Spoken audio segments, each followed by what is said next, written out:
बंदी छोड़ सतगुरु रामपाल जी भगवान की। गरीब नमो नमो शतपुरुष को नमस्कार। गुरु की नहीं सुर नर मुनि जन साधुआ संतों सर्वस। सतगुरु साहिब संत सब दंडोतम प्रणाम। आगे पीछे मध्य हुए तिनको जा। नराकार निर्विषम काल जाल भय भंजनम। निर्लेपम निज निर्गुणम अकल अनुपभय सोन धुनाम। सोहम उज्ज्वल हिरंबर हरदम बेपरवा ऐथा है। वार पार नहीं मध्य तम गरीब जो सुमर सिद्ध होई। गणनायक पारस पद परवाना आदि गणेश मनाऊं। गणनायक देवन देवा चरण कमल लो ल्याऊं। आदि अंत करूं परम शक्ति संगीतम। मृद सिद्धि दाता सोही अविगत गुण है अतीतम। सत्य पुरुष निर्मोही जगदम्बा मंगल रूप मुरारी। तन मन अर्पूं सीसाम भक्ति मुक्ति भंडारी। सुर नर मुनि जन ध्यावे ब्रह्मा विष्णु महेशा। शेष इंद्र कुबेर सरीखा वरुण धर्म राय ध्यावे। सुमरथ जीवन जी का मन इच्छा फल पावे। 33 कोटि अधारा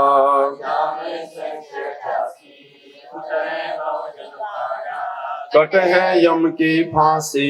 33 कोटि अधारा ध्यावे 88 उतरे भव जल पारा। बंदी छोड़ सतगुरु रामपाल जी भगवान की।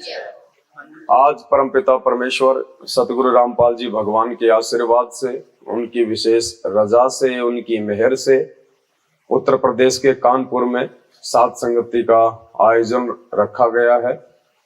बहुत सारी भगत आत्माएं सात संगति में आई हुई हैं परमेश्वर की महिमा करने के लिए।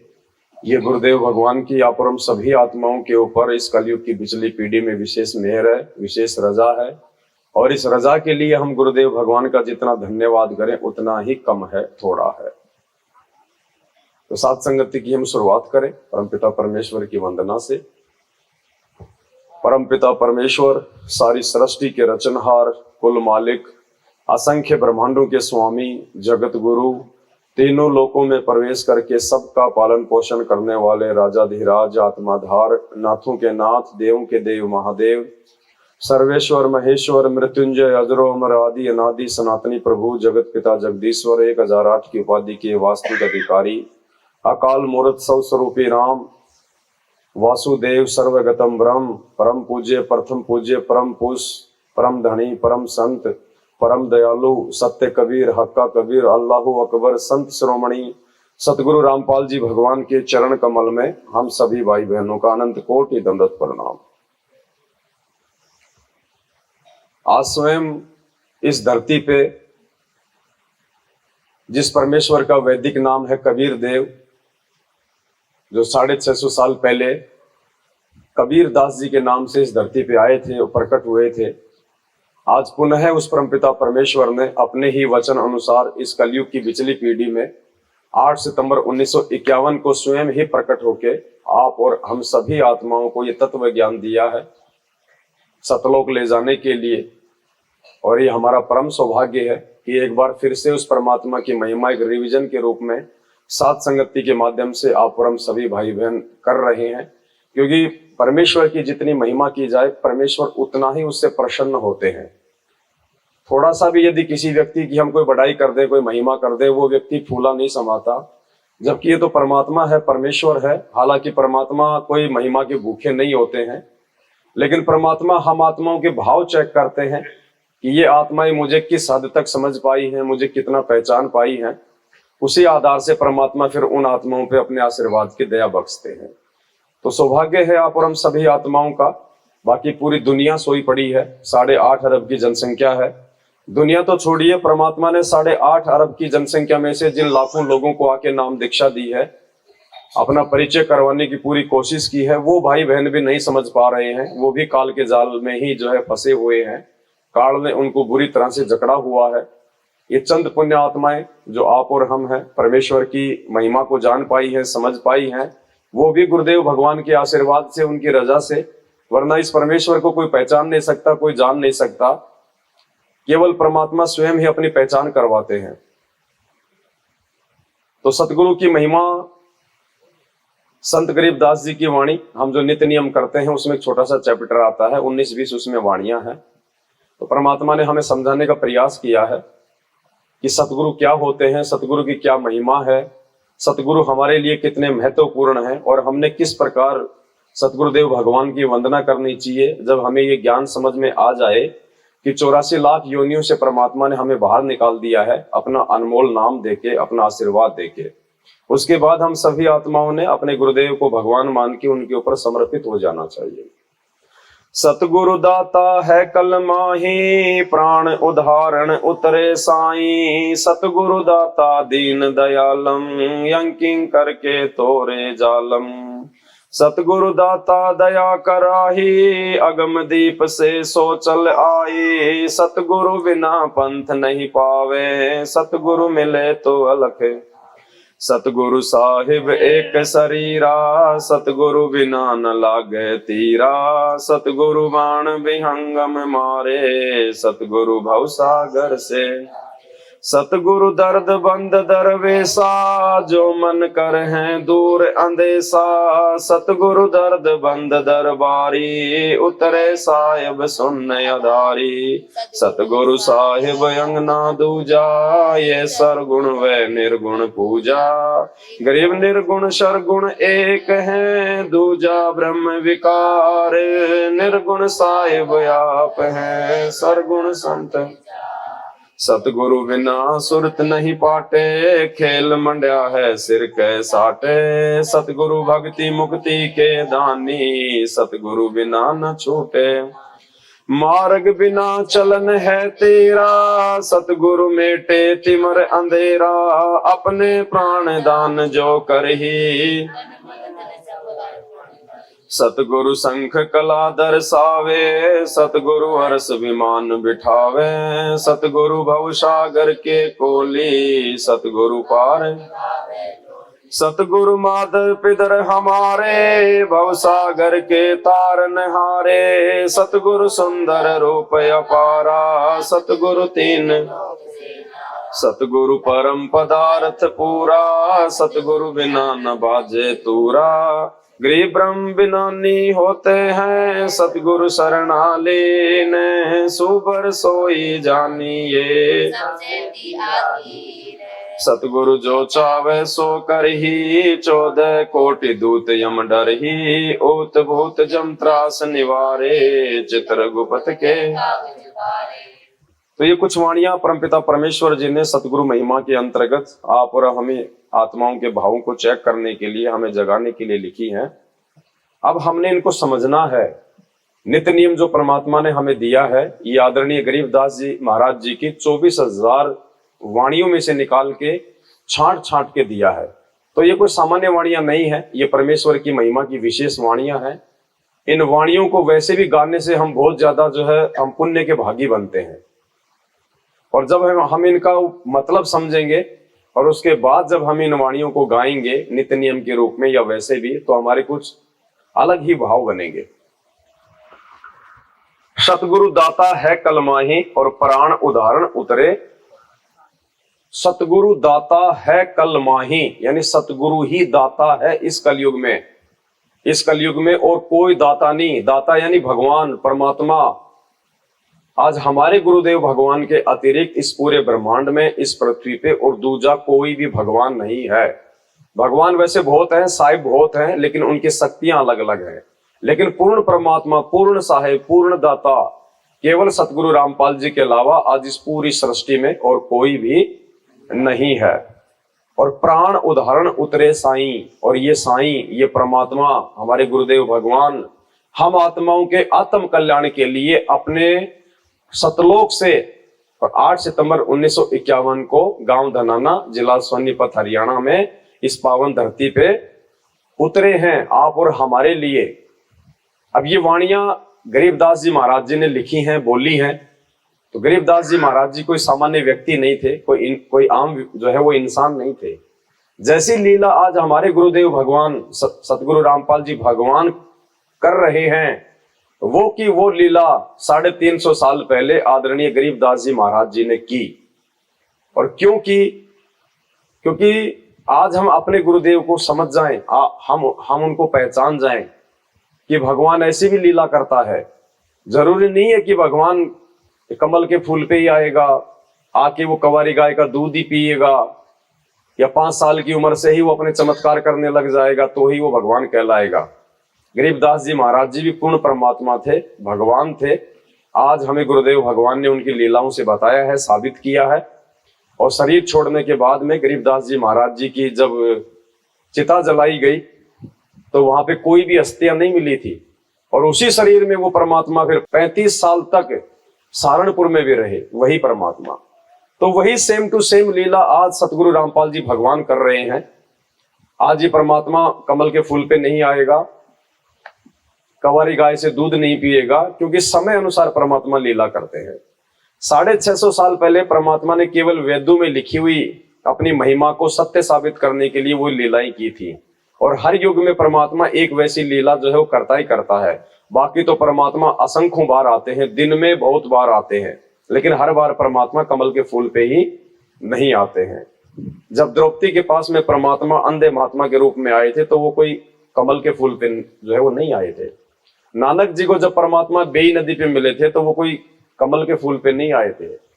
धर्मदास जी को जब परमात्मा बांधवगढ़ में मिले थे, यहाँ पे मथुरा में मिले थे, तो परमात्मा कोई जो है वो कमल के फूल पे नहीं आए थे। तैमूर लंग को जब परमात्मा मिले तो वो कोई कमल के फूल पे। इसी प्रकार आज इस कलयुग की पिछली पीढ़ी में परमात्मा हमें वो लीला करके अपनी पहचान नहीं करवाएगा, बल्कि परमात्मा ने हमें ये अनमोल ज्ञान दिया है। इस ज्ञान से परमात्मा अपनी पहचान करवाएगा।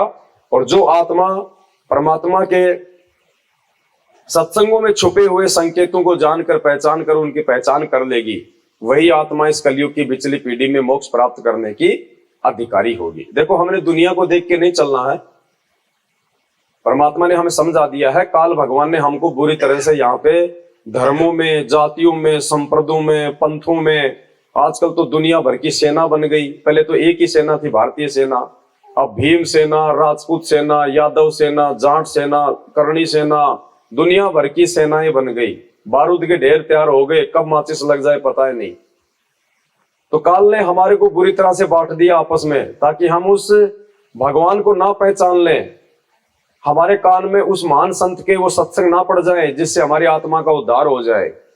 तो ये कितना बड़ा सौभाग्य है कि परमात्मा ने इस भयंकर काल के जाल से निकाल के और हम सभी आत्माओं को अपनी पहचान करवा दी। हम सब इन दुखों से दूर हो गए हैं और हमारी सुरती, हमारा ध्यान हमारे पूर्ण परमात्मा सतगुरु रामपाल जी भगवान के ही चरणों में लग गई है। हमें अब संसार की तरफ नहीं देखना, दुनिया की तरफ नहीं देखना, क्योंकि दुनिया को भक्ति और भगवान की डेफिनेशन का 0% भी नहीं पता है। उनको यही नहीं पता कि भगवान कौन है, क्या है, वो क्या करता है, वो कहाँ रहता है, वो कैसा है। भगवान भगवान सब करते हैं। कोई ये कह दे रहे भगवान धरती पे आया हुआ है तो कहते हैं हाँ ऐसे थोड़ी आता भगवान, तो भगवान फिर ऊपर पैर करके आएगा। तो हमने उनकी बातों पे ध्यान नहीं देना। हमें समझ में आ गए तो हमने आगे बढ़ना है। तो ये पूर्ण परमात्मा सतगुरु रामपाल जी भगवान, ये सारी सृष्टि के रचनहार। आज लोगों को हमारी बातें मजाक लगेंगी जब वो सुनेंगे सोशल मीडिया पे कि ये कौन से देश के प्राणी हैं, कौन सी भांग पी रखी है इन्होंने, क्या बोल रहे हैं ये, एक इंसान को भगवान बता रहे हैं। तो जब रामचंद्र जी, श्री कृष्ण जी आए थे तो वो सींग लगा के आए थे क्या? 33 करोड़ देव देवताओं की पूंछ लगी हुई है क्या? जितने भी 24 अवतार हुए हैं वो कोई नया ढोंग करके आए थे क्या? लेकिन उनकी बुद्धि ऑफ है और हमारी बुद्धि परमात्मा ने ऑन कर रखी है। तो हमने आगे बढ़ना है, हमने पीछे नहीं मुड़ना। जगत वालों के तानों से, उनके व्यंग से, उनकी खरी खोटी बातों से हमने बिल्कुल भी पीछे नहीं हटना है। हमने आगे बढ़ना है। और कल को यही दुनिया जो आज हमारी बातों को मजाक में लेगी, कल को यही लोग हमारे वीडियो ढूंढ ढूंढ के सुना करेंगे, ढूंढ ढूंढ के। अगर उस समय हम उनकी बातों पे ध्यान अगर दे लेते तो आज हमें इतना पीछे ना रहना पड़ता। तो सतगुरु दाता है कलमाही, इस कलयुग में सतगुरु ही दाता है, सतगुरु ही भगवान है, उनके अलावा कोई भी परमेश्वर नहीं है। गुरु बहुत हैं, सतगुरु बहुत हैं, 1008 की उपाधि के अधिकारी बहुत हैं, मंडलेश्वर बहुत हैं, गांव गांव में यहाँ पे जो है सतगुरु बन के लोग जो है वो बैठे हुए हैं।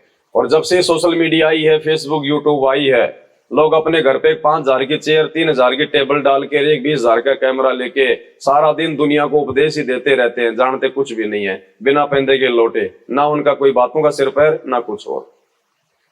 तो आप और हमारा सौभाग्य कि हमारे को ये सत्य वचन सुनने को मिल गए सतगुरु रामपाल जी भगवान के मुख कमल से। तो सतगुरु ही इस कलयुग में असली दाता है। किस चीज के दाता? नाम दान के दाता, नाम दीक्षा देने के दाता। ये नाम देने के अधिकारी, पार करने के अधिकारी केवल इस कलयुग में सतगुरु ही है। प्राण उदाहरण उतरे साई, ये हमारा सौभाग्य है। इस भारत देश की पावन भूमि पे वो परमात्मा आए हुए हैं, उन्होंने हमें अपनी शरण में ले लिया और हमारे को सतलोक ले जाने की दिशा में परमात्मा आगे बढ़ा रहे हैं। सतगुरु दाता दीन दयालम जंग जम किंग करके तोरे जालम, ये इतने दयालु हैं दाता। सतगुरु रामपाल जी भगवान इतने दयालु हैं, काल भगवान ने अपने यमदूतों के माध्यम से हमारे को फंसाने के लिए जो जाल फैला रखा है, जम किंकरों के माध्यम से परमात्मा ने आके उसको तोड़ा। तोड़ा कैसे? हमारे को ज्ञान देके, हमारे को सद्बुद्धि देके, हमारे को जानकारी देके। कितने दयालु है ये परमात्मा। जो गलती हम सभी जीवों ने की थी, अपने बाप के साथ में धोखा, इस काल के साथ में अपना लगाव, सतलोक में, सचखंड में, वो ऐसी भयंकर गलती थी, उसकी कोई माफी हो ही नहीं सकती, बिल्कुल माफी नहीं हो सकती, इम्पॉसिबल है।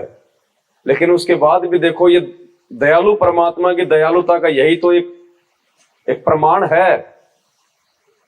उस परमात्मा ने हमें माफ किया और एक बार फिर से परमात्मा हमें ले जाने के लिए आज इस गंदे लोक में आए हुए। सतलोक का राजा इस गंदे लोक में देखो कैसी लीला कर रहा है, कोई जान नहीं सकता, कोई पहचान नहीं सकता। एक व्यक्ति पहले गांव में घूमता रहता है, फिरता रहता है, कुछ नहीं, उसको कोई जानता नहीं, कोई पहचानता नहीं, उसकी कोई इज्जत नहीं, और 20 वोट प्राप्त करके वो विधायक बन जाता है, अगली बार एमएलए बन जाता है, फिर वो मुख्यमंत्री बन जाता है। फिर देखो उसके ठाठ बाट, उसकी शानो शौकत, उसके नखरे। गांव में आता है तो गंदगियों को ढक दिया जाता है, झुग्गी झोपड़ियों के ऊपर जो है वो पर्दे डाल दिए जाते हैं, वो कालीनें बिछा दी जाती हैं, सेंट के फवारे मारे जाते हैं कहीं इनको बदबू ना आ जाए। एक छोटे से व्यक्ति के लिए इतना सब कुछ, उसको प्रसन्न रखने के लिए। और ये दाता, ये शहंशाह, ये राजाओं का राजा, महाराज, राजा धीराज, सभी आत्माओं का आधार, सतलोक का राजा, सभी ब्रह्मांडों का स्वामी, और आप और हम आत्माओं के लिए इस गंदे लोक में आया हुआ है। और गंदे लोक में आके भी परमात्मा संघर्ष करते हुए हमें दिखा रहे हैं, और जेल में जाके बैठे हुए हैं। कोई जान नहीं सकता इनको, पहचान नहीं सकता इनको। ऐसी लीला करता है परमात्मा। और इस परमात्मा को जब कोई जान लेगा, कोई पहचान लेगा, वही आत्मा यहां से पार निकलने के लायक होगी। और ये परमात्मा ही सद्बुद्धि देता है, वरना इनकी पहचान कोई जीव नहीं कर सकता। आप और हमारा ये कोई सौभाग्य मतलब वैसे नहीं है कि हमने भगवान को जान लिया, पहचान लिया। हमारा सौभाग्य इसलिए है कि गुरुदेव ने स्वयं हमें अपनी पहचान करवाई है। सतगुरु दाता दया कराही, अगम दीप से सो चली आई। ये दयावान परमात्मा, ये दयालु परमात्मा आप और हम ही आत्माओं पे दया करते हुए सतलोक से नीचे चल के आए हैं, नीचे उतर के आए हैं, ये गति करके आए हैं, ये प्रकट हुए हैं। सतगुरु बिना पंथ नहीं पावे, और सतगुरु मिले तो अलख लखावे। सतगुरु बिना पंथ नहीं पावे, पंथ यानी रास्ता। बिना सतगुरुदेव भगवान के हम सतलोक का रास्ता नहीं प्राप्त कर सकते थे। आज से पहले हमने कितने ही प्रयास किए होंगे असंख्य जन्मों में, जब तब संयम साधना करके, घोर तप करके, ना जाने क्या क्या किया होगा परमात्मा की प्राप्ति के लिए। लेकिन हम 10वें द्वार तक भी नहीं पहुंच पाते थे, बड़ी मुश्किल से। सतलोक की तो बात ही अलग है, वहां का रास्ता तो कोई जान ही नहीं सकता। तो इतने दयालु परमात्मा है, इन्होंने आके हमारे को रास्ता बताया, विधि बताई, ज्ञान दिया। अगम दीप से सो चल्या ही, सतगुरु बिना पंथ नहीं पावे, सतगुरु मिले तो अलख लखावे। अलख परमात्मा जिसको लोग बिना ज्ञान के निराकार कहते हैं कि निराकार है, वो दिखाई नहीं देता, जबकि गुरुदेव भगवान कहते हैं कि वो दिखाई भी देता है, वो आकार में भी है, लेकिन तुम्हारे पाप कर्म इतने ज्यादा हैं और नकली धर्म गुरुओं के पास में वो विधि नहीं है जिससे वो परमात्मा दिखाई दे। वो अलग परमात्मा भी दिखाई देता है, लेकिन उसको देखने के लिए वो भक्ति की विधि चाहिए, वो तत्व ज्ञान रूपी आंखें चाहिए, वो दिव्य दृष्टि चाहिए। तो वो सारी चीजें आज हमें सतगुरु रामपाल जी भगवान ने दी है और अपने ज्ञान से उन्होंने हमें दिखा दिया कि सतलोक के सिंहासन पे वो कबीर परमात्मा बैठे हुए हैं। और उससे भी बड़ा सौभाग्य हमें उन्होंने ये आभास करवा दिया, महसूस करवा दिया, परमात्मा ने ये साबित कर दिया कि वो सतलोक के सिंहासन पे जो परमात्मा बैठा हुआ है वो कोई और नहीं, तुम्हारा सतगुरु ही है। तो हमें परमात्मा ने अपना लखाव भी करवा दिया, हमने देख लिया परमात्मा। जो दुनिया रोती है उस परमात्मा के लिए, बड़े बड़े साधु संत महात्मा ऋषि लाखों साल तक तपस्या करके जंगलों में मर गए, परमात्मा के दर्शन नहीं कर पाए। आज साक्षात वो परमात्मा धरती पे सतगुरु रामपाल जी भगवान के रूप में प्रकट है। असंख्यों बार हम उनको देख चुके हैं, रोज देखते हैं हम उनको। तो ये हमारा सौभाग्य है इस कलयुग की जो है बिचली पीढ़ी में। सतगुरु साहिब एक शरीरा, सतगुरु बिना न लागे। सतगुरु और साहिब एक ही हैं, अलग अलग नहीं है, दो नहीं है, चार नहीं है। और सतगुरु और साहिब में भी परमात्मा कहते हैं अगर कोई अंतर समझता है नादान प्राणी अपनी छोटी सोच के चलते कि भाई सतगुरु अलग होते हैं साहिब अलग होते हैं, तो कहते हैं उसमें भी सतगुरु बिना ना लागे तीरा। तीरा यानी वो किनार, वो मंजिल सतलोक की बिना सतगुरु के हम प्राप्त नहीं कर सकते। सतगुरु बिना ना लागे तीरा। अब देखो ये जो वाणी है परमात्मा ने इसका अनुवाद किया हुआ है, भक्ति बोध का सरलार्थ है ये। अब इसमें क्या समझाना चाह रहे हैं गुरु जी? इसमें स्पष्ट लिखा है परमात्मा ने, सतगुरु साहिब एक शरीरा, सतगुरु बिना न लागे तीरा। सतगुरु बाण विहंगम मारे और सतगुरु भव सागर से। अब इसका जो सरलार्थ किया गुरु जी ने, तो देखो क्या संकेत किया परमात्मा ने हमें समझाने के लिए। जो सतगुरु मुझे मिले थे, यानी गरीबदास जी के हिसाब से परमात्मा हमें समझा रहे हैं इसका सरलार्थ करते हुए। गरीबदास जी कह रहे हैं कि जो सतगुरु मुझे मिले थे, और फिर आगे परमात्मा ने देखो क्या लिखा है, मैं। जो सतगुरु मुझे मिले थे, फिर कोमा, फिर मैं, और फिर कोमा। यानी सतगुरु रामपाल जी भगवान हमारी आंखें खोल रहे हैं कि गरीबदास जी को 350 साल पहले जो दाढ़ी मूंछ वाले सतगुरु आके मिले थे वो और कोई नहीं, मैं हूं मैं। गुरुदेव भगवान संकेत कर रहे हैं, वरना मैं शब्द लिखने का यहां मतलब ही नहीं, कुछ भी सेंटेंस बनता ही नहीं। जो सतगुरु मुझे मिले थे, मैं उनका तथा सत्य पुरुष का एक जैसा शरीर। कि मैं शब्द परमात्मा ने बीच में स्पेशल लिखा है। बंदी छोड़ सतगुरु रामपाल जी भगवान की, क्योंकि वाणी ये गरीबदास जी की है और इसका सरलार्थ कौन कर रहा है? सतगुरु रामपाल जी भगवान। तो जो सरलार्थ कर रहे हैं वो लिख रहे हैं कि मैं, यानी वो सतगुरु मैं था और कोई नहीं था। स्पष्ट संकेत कर दिया परमात्मा ने, वरना इस मैं का यहां पे कोई मतलब ही नहीं निकलता वाणी के अनुसार। ये संकेत करते हैं गुरु जी आप और हमारे विश्वास को बढ़ाने के लिए, दृढ़ करने के लिए। जो सतगुरु मिले थे, मैं उनका तथा सत्य पुरुष का एक जैसा शरीर है। सतगुरु साहिब एक शरीरा, सतगुरु बिना ना। तो हमें जो सतगुरु मिले हुए हैं, तो हमने अपने सतगुरु में और साहिब में कोई भी अंतर नहीं समझना चाहिए। जब तक हम उनमें अंतर समझेंगे, ये हमारी छोटी बुद्धि होगी, और जब तक हम दो समझेंगे तब तक हम परमात्मा को प्राप्त नहीं कर पाएंगे। क्योंकि हमारा प्यार बटेगा, हमारी भक्ति बटेगी, और जब भक्ति और प्यार जब बट जाएगा तो फिर हमारी जो पूर्ण लगन है वो हमारे भगवान में नहीं लग सकती। एक औरत के यदि 2 पति हो जाए तो बताओ कैसे बात बनेगी? ना तो वो पतिव्रता औरत कहलाएगी। और वो सोचेगा चलो वो ध्यान रख रहा होगा, वो सोचेगा वो ध्यान रख रहा होगा, वो भी बीच में डूब जाएगा। एक छोटी सी एक कहानी है। एक व्यक्ति था, वो सभी देवी देवताओं की पूजा किया करता था। सोमवार को शंकर जी को जल चढ़ाता था, मंगलवार को हनुमान जी का प्रसाद बांटता था, बुधवार को गणेश जी के लड्डू चढ़ाता था, बृहस्पतिवार को वो और कोई पूज लेता था, शुक्रवार को माता जी का व्रत रखता, शनिवार को तेल चढ़ा देता, रविवार को भैरू जी के चला जाता। अब एक दिन वो किसी गांव में गया हुआ था, वापस आया तब बहुत तेज बरसात आ गई। पहले पुल वगैरह हुआ नहीं करते थे, नदी आ रही थी अच्छी खासी, पानी भरा हुआ था। अब उसको जाना जरूरी था, गांव अर्जेंट था। उसने सोचा कि देखता हूं ज्यादा गहरा तो होगा नहीं, निकल दूंगा, पार कर लूंगा।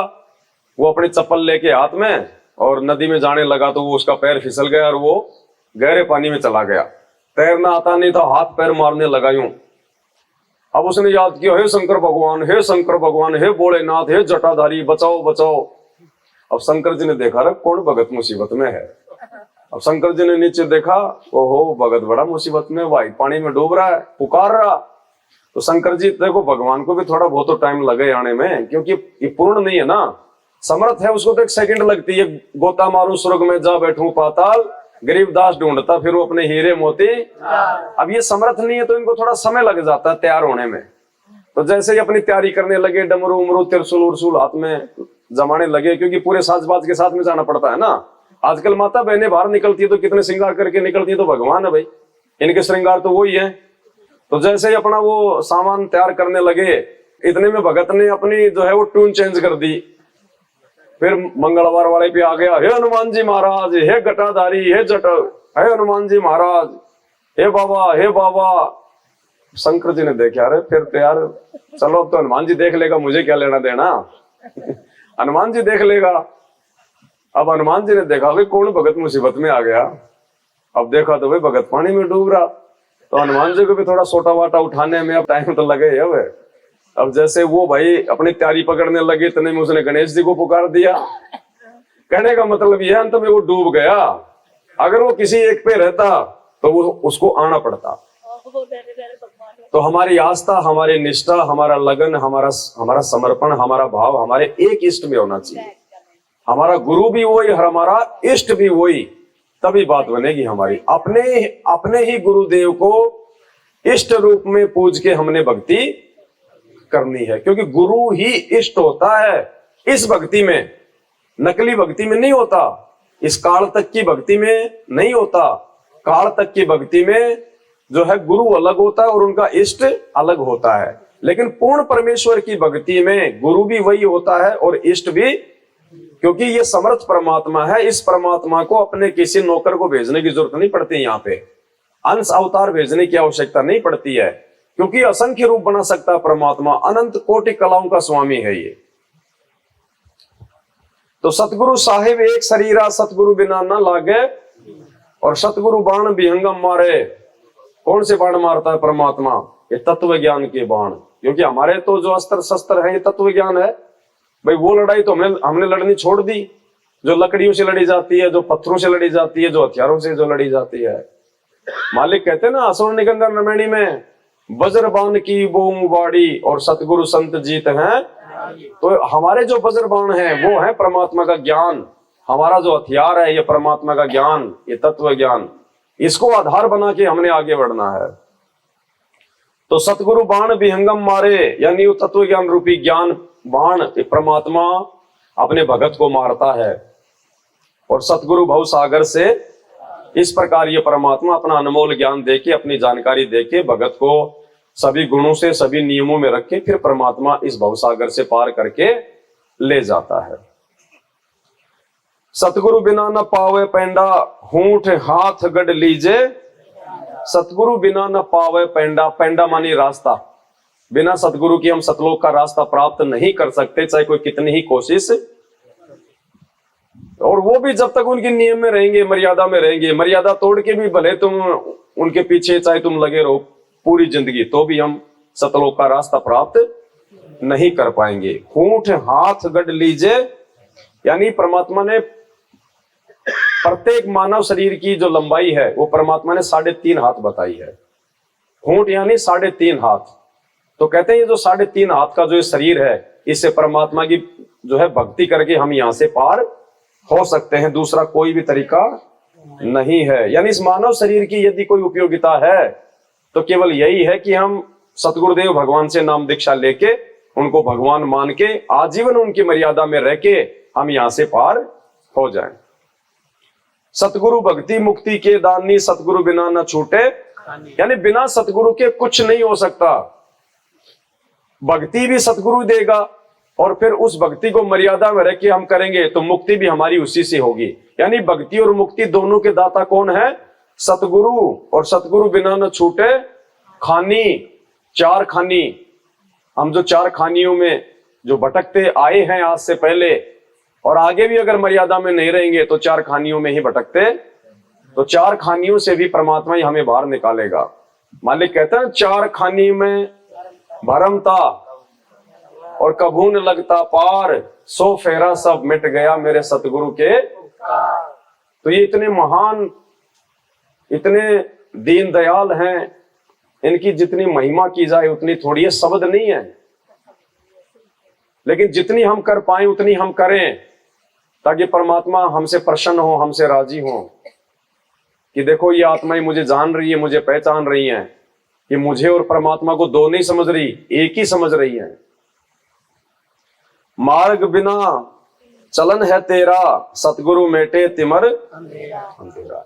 मार्ग बिना चलन है तेरा। जब परमात्मा आत्मा को यहां से लेके जाएंगे, कौन सी आत्मा को? जो पूर्ण मर्यादा में रहेगी अंतिम श्वास तक और गुरु को भगवान मानेगी। परमात्मा कहते हैं उस आत्मा को मैं ये काल के झंझट के अंदर से नहीं लेके जाऊंगा, कमलों के अंदर से नहीं लेके जाऊंगा, उसको मैं त्रिकुटी पे नहीं लेके जाऊंगा, उसका हिसाब करवाने के लिए मैं धर्मराज के दरबार में नहीं लेके जाऊंगा। जैसे आजकल हर शहर के बाहर एक रिंग रोड बन गई, बाईपास।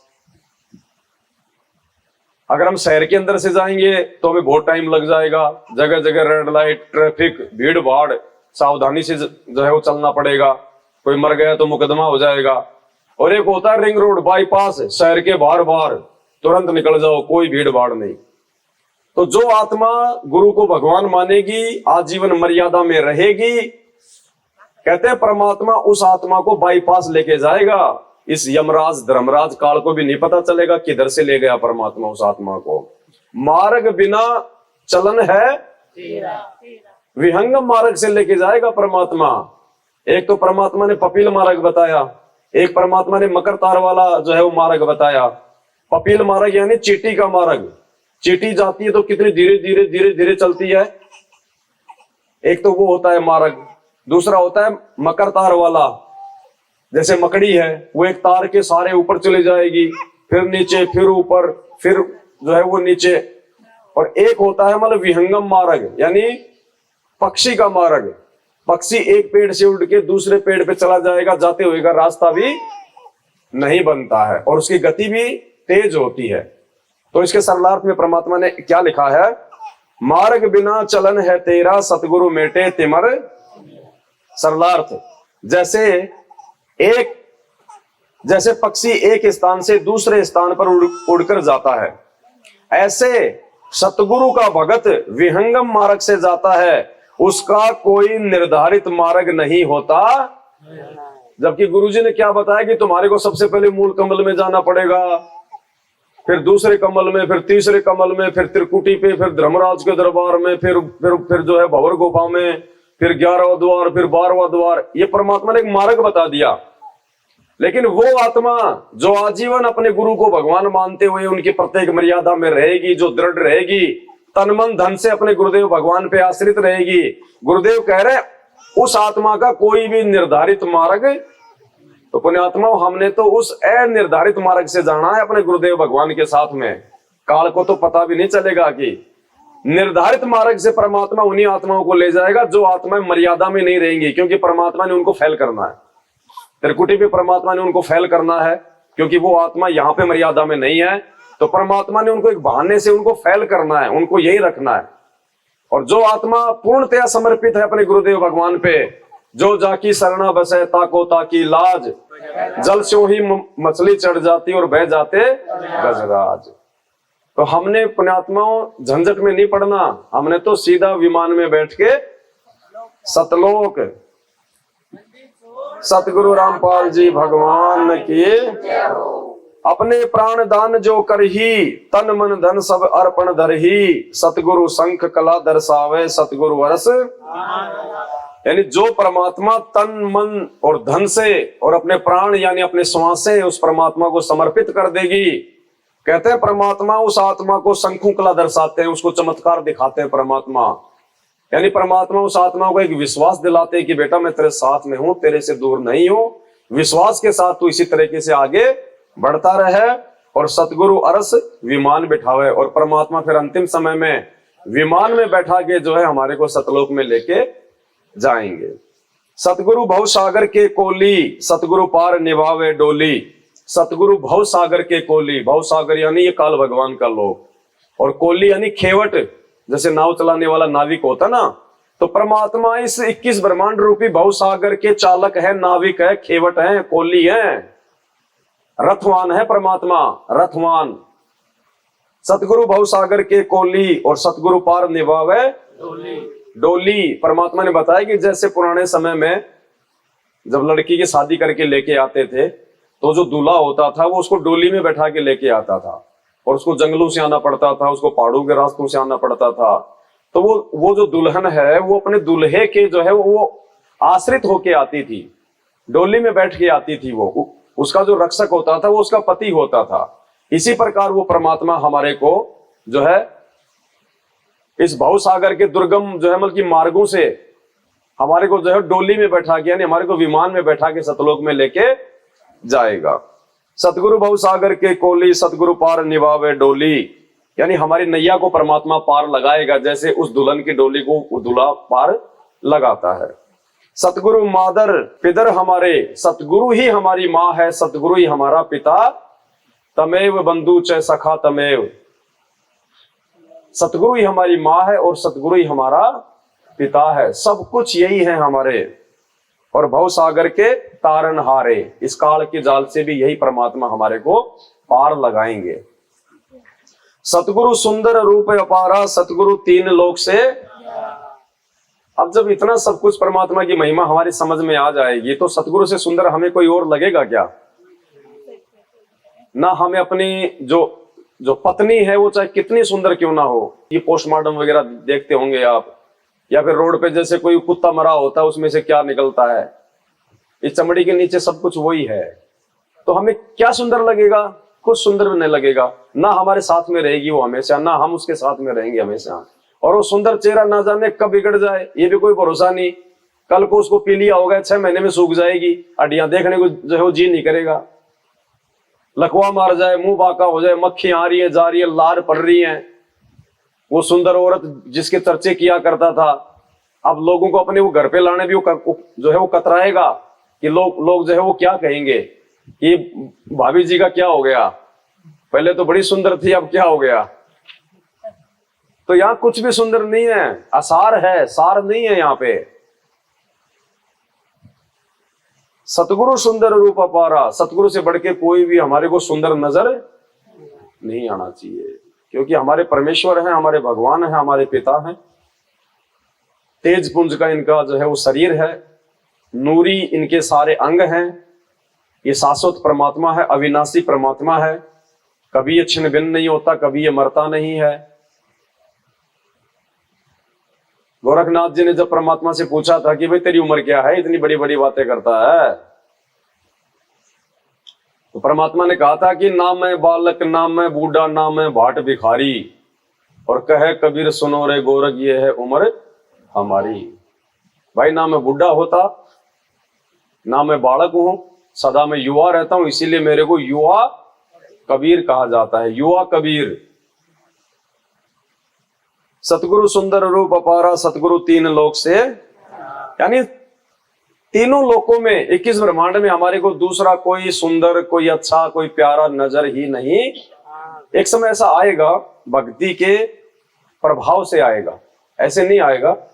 परमात्मा ने जो वचन बोल दिया वो सत्य है, झूठ नहीं हो सकता है। अगर हम उनकी भक्ति मार्ग पे उनके द्वारा दी गई आध्यात्मिक गोली दवाई टाइम पे लेते रहेंगे, तो मर्यादा में रह के लेते रहेंगे, तो एक दिन ऑटोमेटिक हमारे अंदर, हमारी सोच में, हमारे शरीर में जो है वो परिवर्तन आ जाएगा। सतगुरु दर्द बंद दरवेशा, जो मन कर है दूर अंधे। सतगुरु दर्द बंद दरवेशा, यानी यही एकमात्र गुरु है, सतगुरु है, जो अपने भगत के दर्द में दुखी होता है, बाकी कोई दुखी नहीं होता। माता पिता की भी अगर 4 संतान है, एक आधा अगर कोई ऐसा है, तो वो भी उसके दुख में जो है शामिल नहीं होते। आजकल के माता पिता भी बड़े स्वार्थी हैं, जो बेटा नौकरी लग जाता है उधर ही भगती है ज्यादा। तो माता पिता भी स्वार्थी है, क्योंकि ये स्वार्थियों का लोक है। हम बच्चे क्यों पैदा करते हैं? ताकि बुढ़ापे में हमारे को सहारा मिले, हमारा वंश चले, स्वार्थ है ना, वरना कोई पैदा नहीं करे बच्चे। केवल ये परमात्मा है एकमात्र इस सृष्टि में जो निस्वार्थ भाव से हमारे परमार्थ के लिए यहाँ पे आते हैं। यानी हम आत्माओं के आत्म कल्याण के सिवा इस परमात्मा का दूसरा कोई भी स्वार्थ नहीं होता है। परमात्मा यहाँ पे कोई बिजनेस करने थोड़ी आता है, संपत्ति जोड़ने थोड़ी आता है। सतलोक का राजा इस गंदे लोक से क्या लेके जाएगा, जो खुद उसने किस ब्रह्मांड भीख में दे रखे हैं? क्या लेके जाएगा परमात्मा यहाँ से? परमात्मा यहाँ पे भक्ति की खेती करवाने आता है आप और हमारे से। इससे बढ़ के उनका दूसरा कोई भी स्वार्थ है? अब अपने गुरुदेव भगवान को देख लो, लीला करते परमात्मा। जूनियर इंजीनियर की नौकरी थी, क्यों छोड़ी परमात्मा ने? 2 साल बाद वो पेंशन आने वाले थे, 50,000 रुपए महीना उनकी पेंशन आती, अच्छा खाते पीते बढ़िया रहते। 2 महीने पहले उन्होंने रिटायरमेंट ले लिया, 2 साल पहले। उनके जो यार दोस्त थे उस समय, उन्होंने कहा कि भाई क्यों अपना जो है वो कर रहा है इतना, 2 साल की तो बात है, रिटायरमेंट होके चले जाना। बोले भाई नहीं, ये नौकरी तो असंख्य जन्म हो गए हमारे को करते हुए। यानी हमें समझा रहे परमात्मा कि ये नौकरी तो करते मेरे को असंख्य जन्म हो गए, अब की बार तो सच्ची सरकार की नौकरी।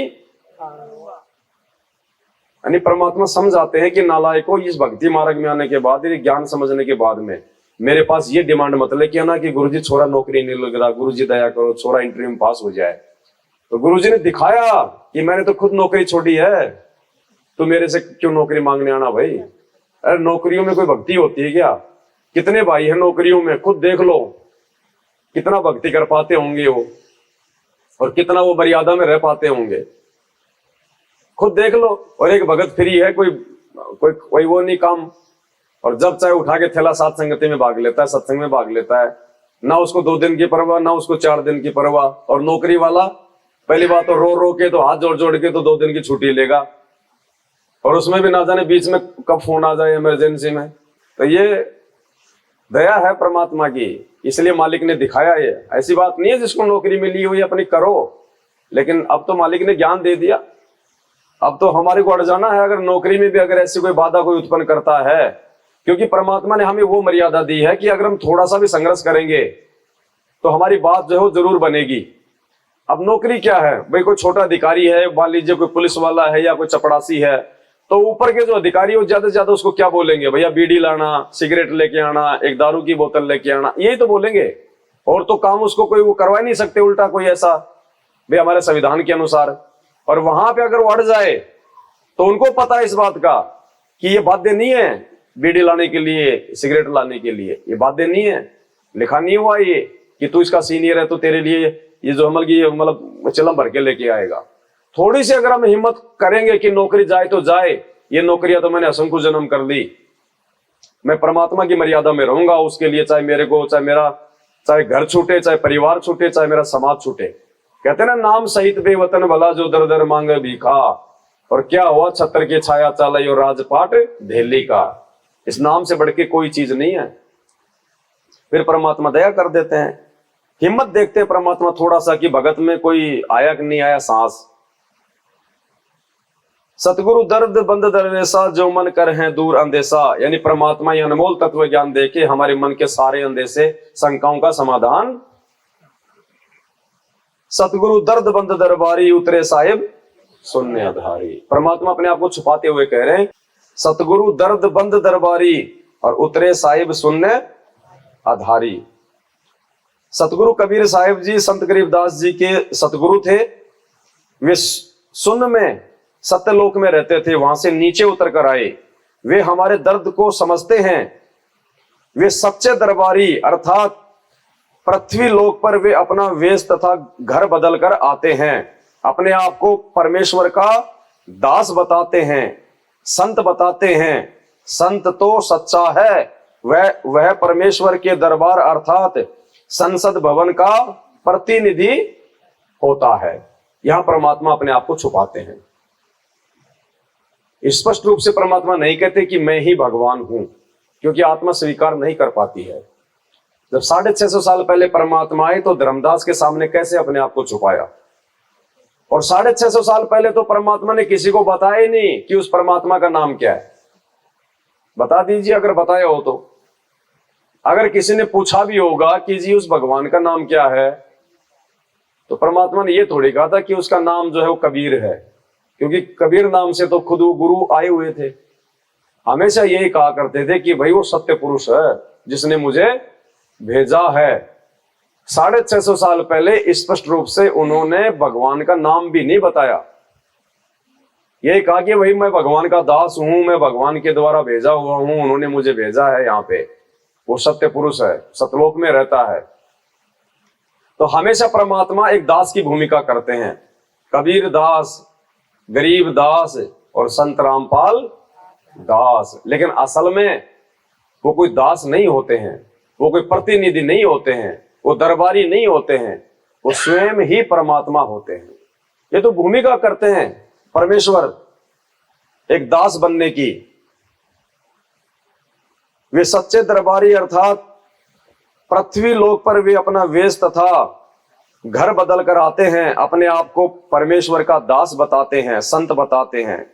वह परमेश्वर के दरबार अर्थात संसद भवन का प्रतिनिधि होता है। वह सच्चे दरबार की सब खबर रखता है। इसलिए कहा है कि सतगुरु हमारे दुखों से दुखी होता है। इसलिए यहाँ पृथ्वी पर आकर हमारा कष्ट निवारण करते हैं, सुखी होने की भक्ति विधि बताते हैं। ऐसा सतगुरु जो परमात्मा ही, अब ऊपर तो कह रहे हैं कि वो दरबारी है, वो वहां का प्रतिनिधि है, वो वहां का दास है, और नीचे क्या कह रहे हैं? ऐसा सतगुरु जो परमात्मा ही है, वह हमारे दुख में दुखी होने वाला दरवेश अर्थात साधु है। सच्चा ज्ञान देकर हमारी सब आध्यात्मिक शंकाओं का समाधान करके सब अंदेशा अर्थात शंका समाप्त कर देता है। वह सच्चा दरबारी अर्थात परमेश्वर के कार्यालय का धुर का प्रतिनिधि है। ऐसा सतगुरु और साहिब एक ही होता है जो पृथ्वी पर प्रकट होकर सच्चा ज्ञान और भक्ति साधना बताता है। देखो, परमात्मा ने इस काल के लोग से अपनी आत्माओं को निकालने के लिए न जाने क्या क्या हथकंडे अपनाने पड़ते हैं। हम लोग सोच भी नहीं सकते परमात्मा उस हद तक चले जाते हैं। हमारी बुद्धि तो पता नहीं फिर बाद में जाके खुलती है, जब परमात्मा उस खेल को भी समाप्त कर चुके होते हैं। अब्राहिम सुल्तान को काल के जाल से बाहर निकालने के लिए परमात्मा ने क्या क्या रोल किए। कभी वो कासिद बन के आ रहा है, रागीर बन के आ रहा है, तो कभी ऊंटवाल बन के आ रहा है, तो कभी परमात्मा बांदी बन रहा है, कोरडे खा रहा है। क्या क्या खेल खेले परमात्मा ने। कुत्ता बन के आ रहा है, सिर में जो है वो कीड़े डाल लिए परमात्मा ने अपने। कितने प्रकार के खेल खेले परमात्मा ने। भैंसा बन के आ रहा है, कुछ भी कर सकता है, समर्थ है ये, कुछ भी, इसके लिए कुछ भी असंभव नहीं है। अपने आत्मा के लिए परमात्मा कुछ भी कर सकता है, ये इतना दीन दयाल है। अब्राहिम सुल्तान के लिए जो परमात्मा ने किया, अब उससे हमारे को समझ में आना चाहिए कि आज सतगुरु रामपाल जी भगवान जो अपने आप को छुपाते हुए बीच बीच में कहते हैं कि मैं तो दास हूं परमात्मा का, वो परमात्मा नहीं आए तो मेरे को भेज दिया अपनी शक्ति देके। तो हर बार परमात्मा ने अपने आप को छुपाया है। तो आज कैसे कहेंगे स्पष्ट रूप से? अब 650 साल पहले उन्होंने अपने आप को छुपाया भी, और फिर गरीबदास जी के माध्यम से परमात्मा ने वो सच्चाई भी बता दी। गरीब हम ही अलग अल्लाह है और कुतुब गोस और गरीबदास खालिक धनी हमरा नाम। और रामानंद जी को क्या बोले? फिर 250-300 साल बाद फिर गरीबदास जी ने वो भेद खोला, ए स्वामी सृष्टा में और सृष्टि हमारे दास गरीब अधीर बसु में अवगत सत्य। रामानंद जी की भी बात को फिर 300 साल बाद में गरीबदास जी ने बताया। जब ऊपर लेके गए थे परमात्मा रामानंद जी को, तो नीचे आके उन्होंने क्या कहा था, दहु ठोर है एक तू और भया एक से दो, और गरीबदास हम कारण तुम आए हो मगजोए। तो इन सभी एग्जाम्पलों से आज हमें यह समझ में आ जाना चाहिए कि गुरुजी पहले की भांति लीला करते हुए आज भी अपने आप को छुपा रहे हैं, दास बता रहे हैं, संत बता रहे हैं, उस कबीर परमात्मा का भेजा हुआ बता रहे हैं।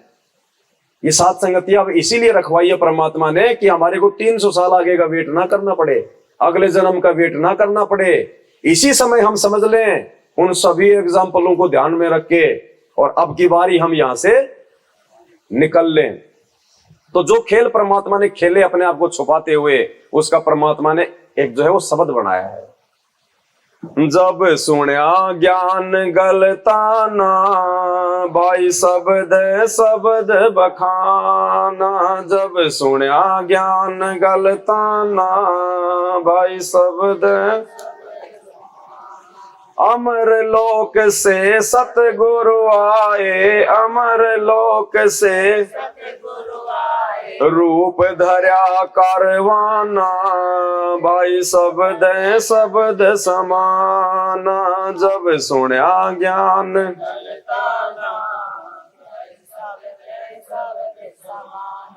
दूजा रूप धर्या का सिद्ध का, दूजा रूप धर्या का सिद्ध का। ये महल सराय बखाना, भाई जब सुन्या ज्ञान गलताना, भाई शब्द।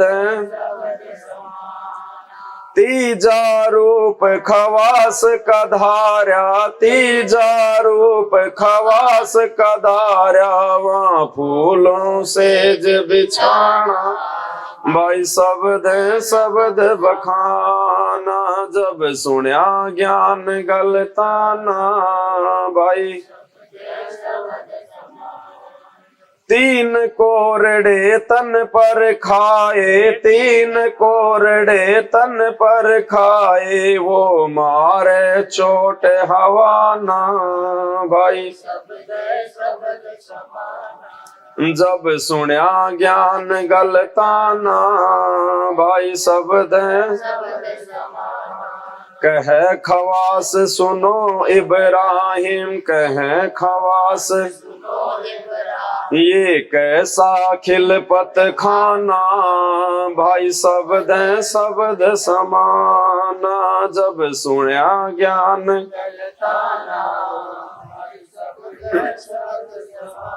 एक घड़ी से जा पे सोई, एक घड़ी से जा पे सोई। मेरे तन का चाम उड़ाना, भाई।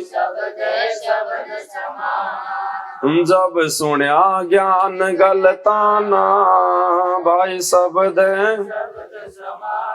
गैब खवास भये पीपारी, गैब खवास भये वो कापण लगे पराणा, भाई शब्द शब्द समाना। जब सुन्या ज्ञान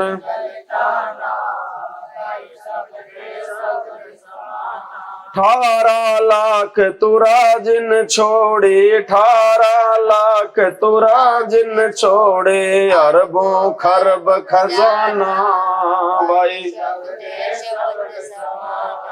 जब सुन्या ज्ञान गलताना, भाई शब्द।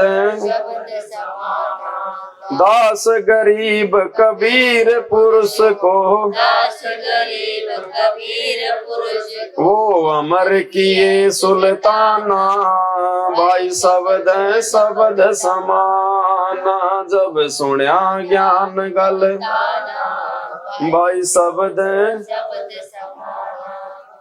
तो ऐसे खेल परमात्मा आप और हम आत्माओं के लिए खेलता है।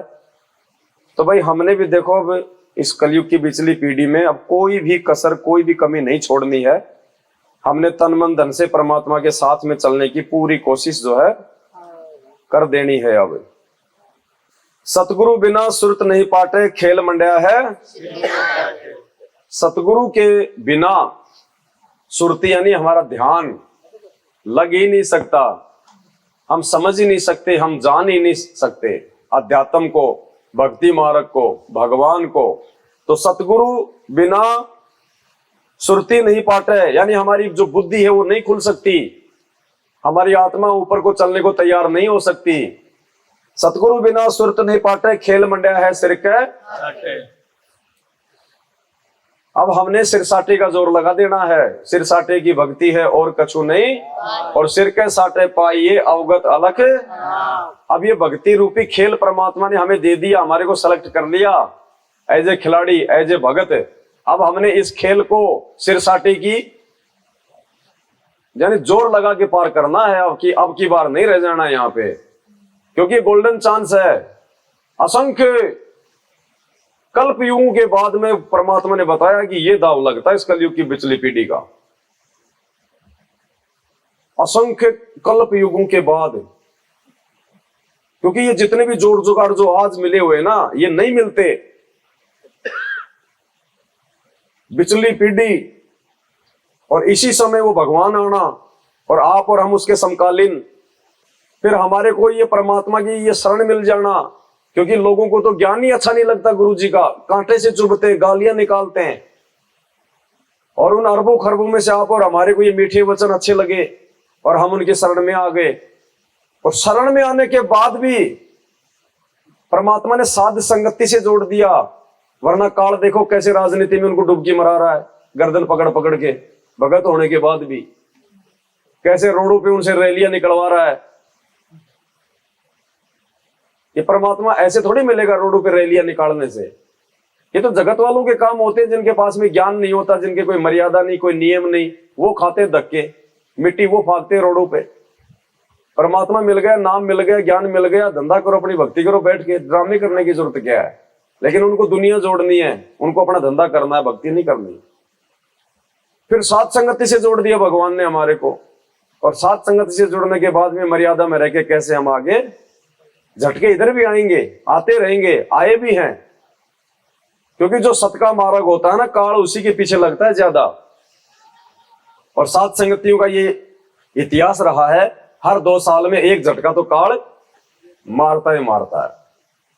और उस झटके में परमात्मा जो कमजोर आत्माएं होती है उनकी छटनी कर देता है कि भैया सात संगत जो है परमात्मा प्राप्ति का मार्ग है, गंदगी का इसमें कोई काम नहीं है।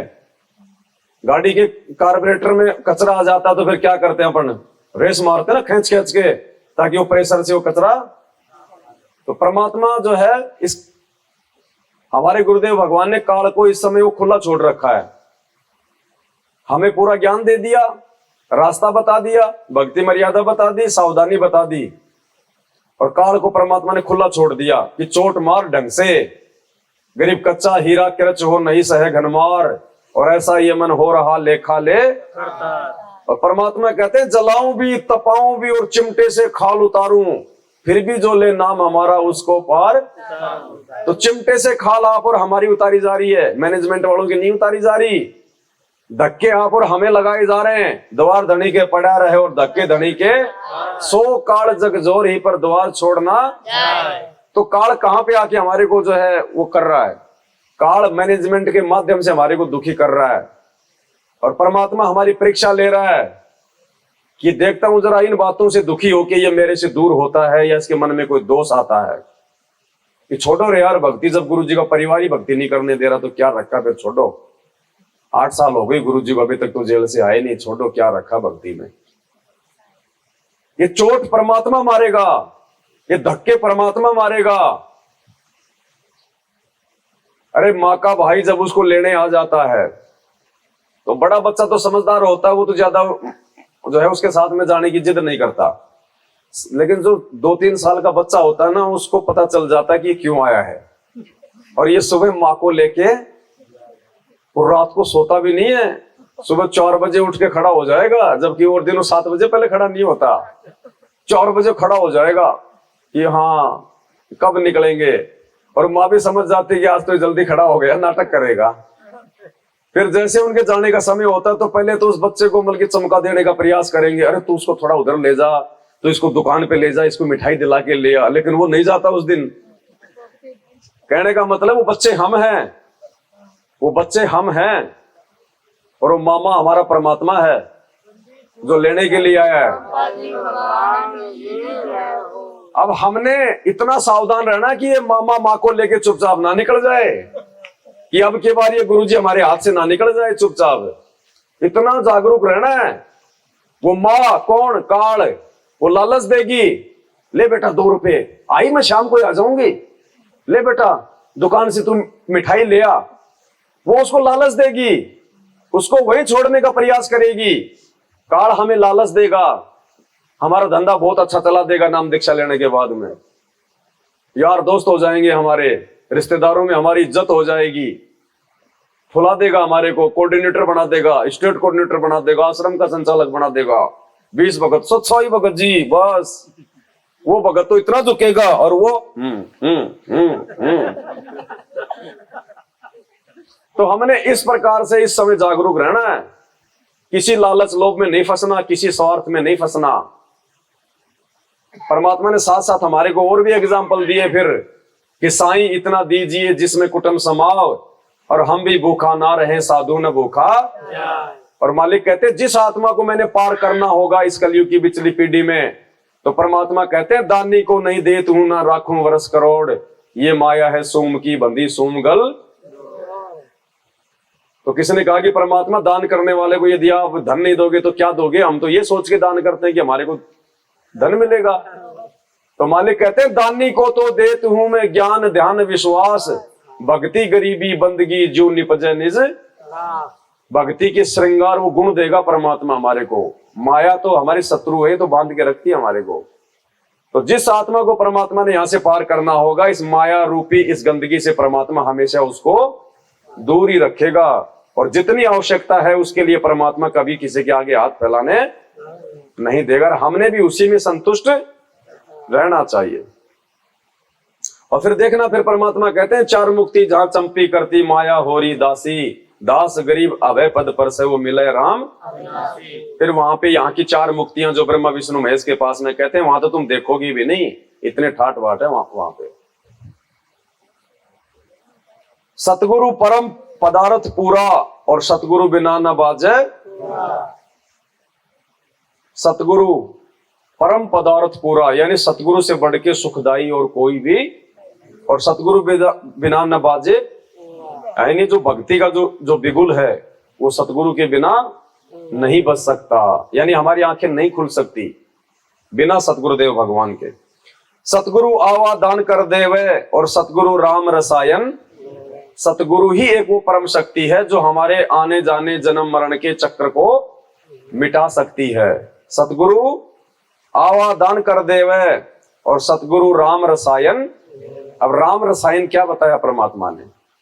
एक रसायन बताया परमात्मा ने कि एक रसायन होता है, एक मिश्रण होता है, उसमें अगर लोहे के टुकड़े डाल दिए जाए तो वो उसको सोना बना देता है।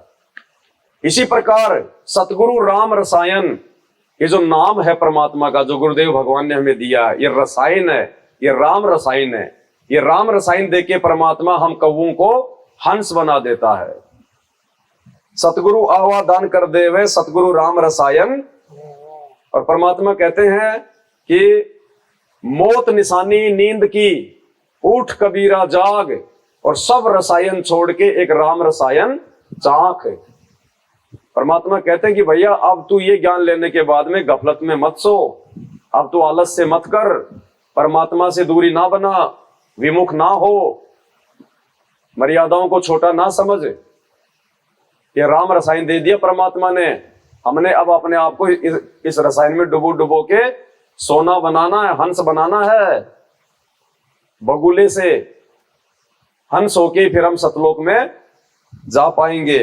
सतगुरु आवा दान कर देवे, सतगुरु राम रसायन भेवे, और सतगुरु पशु मानुष कर डारे सिद्धि देकर।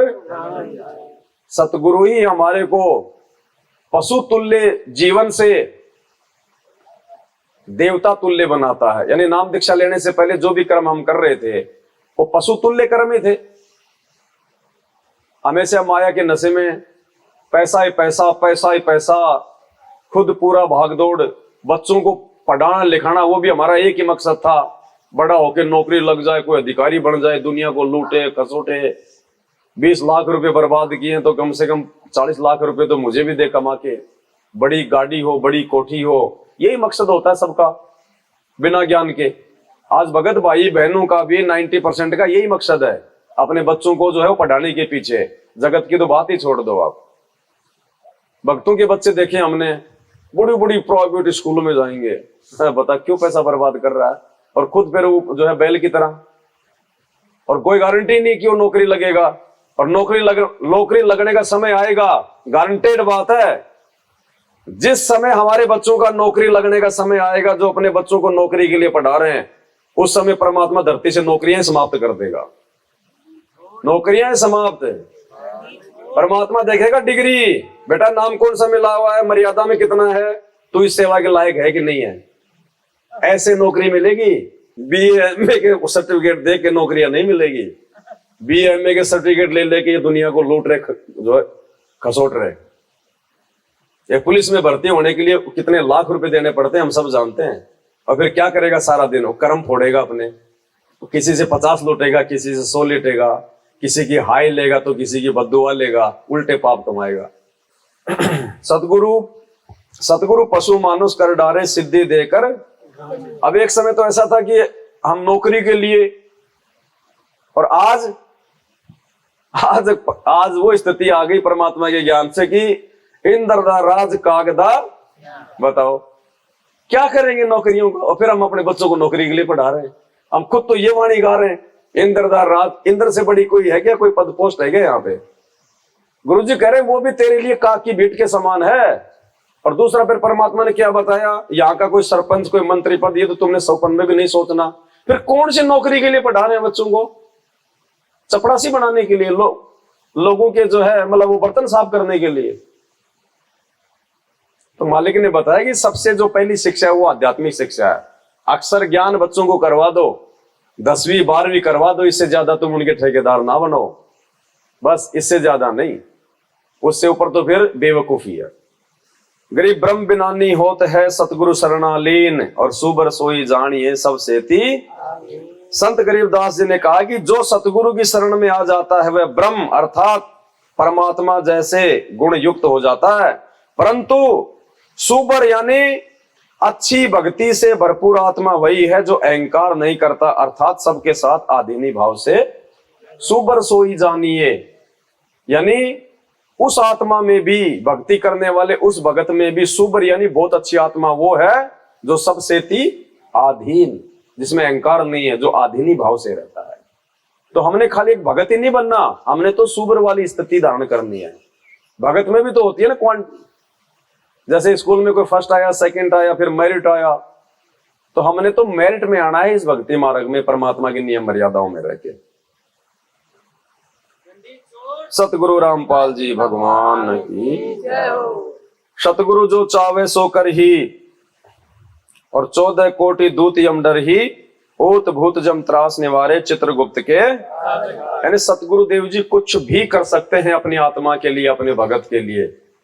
अरे जब परमात्मा ने हमें बताया, एक छोटा सा ऋषि जिसकी गिनती नहीं, उसके जैसे ना जाने कितने आके चले गए, गौतम ऋषि, और उसने अपनी पत्नी की प्रार्थना पे उसने मतलब युग चेंज कर दिया।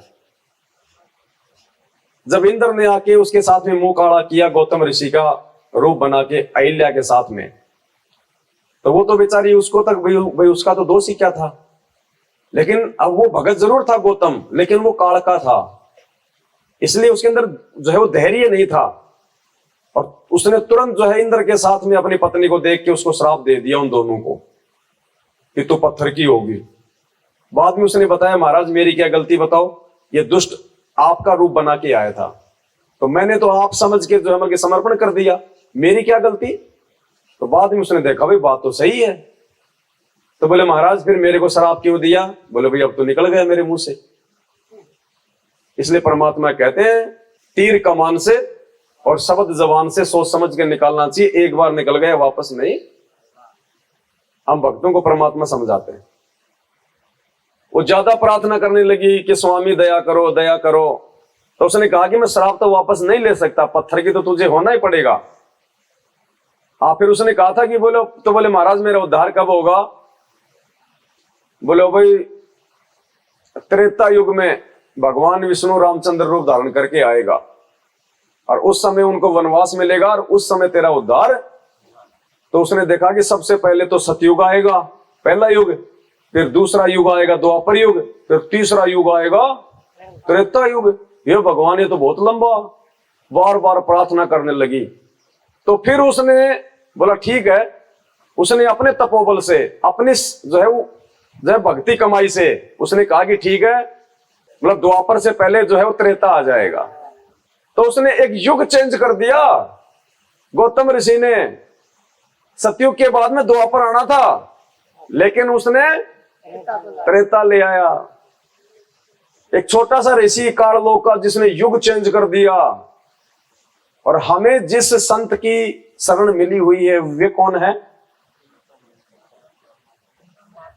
इसलिए परमात्मा कह रहे हैं सतगुरु जो चावे सो कर ही 14 कोटि दूत यम डर ही और ऊत भूत जम त्रास निवारे और चित्रगुप्त के।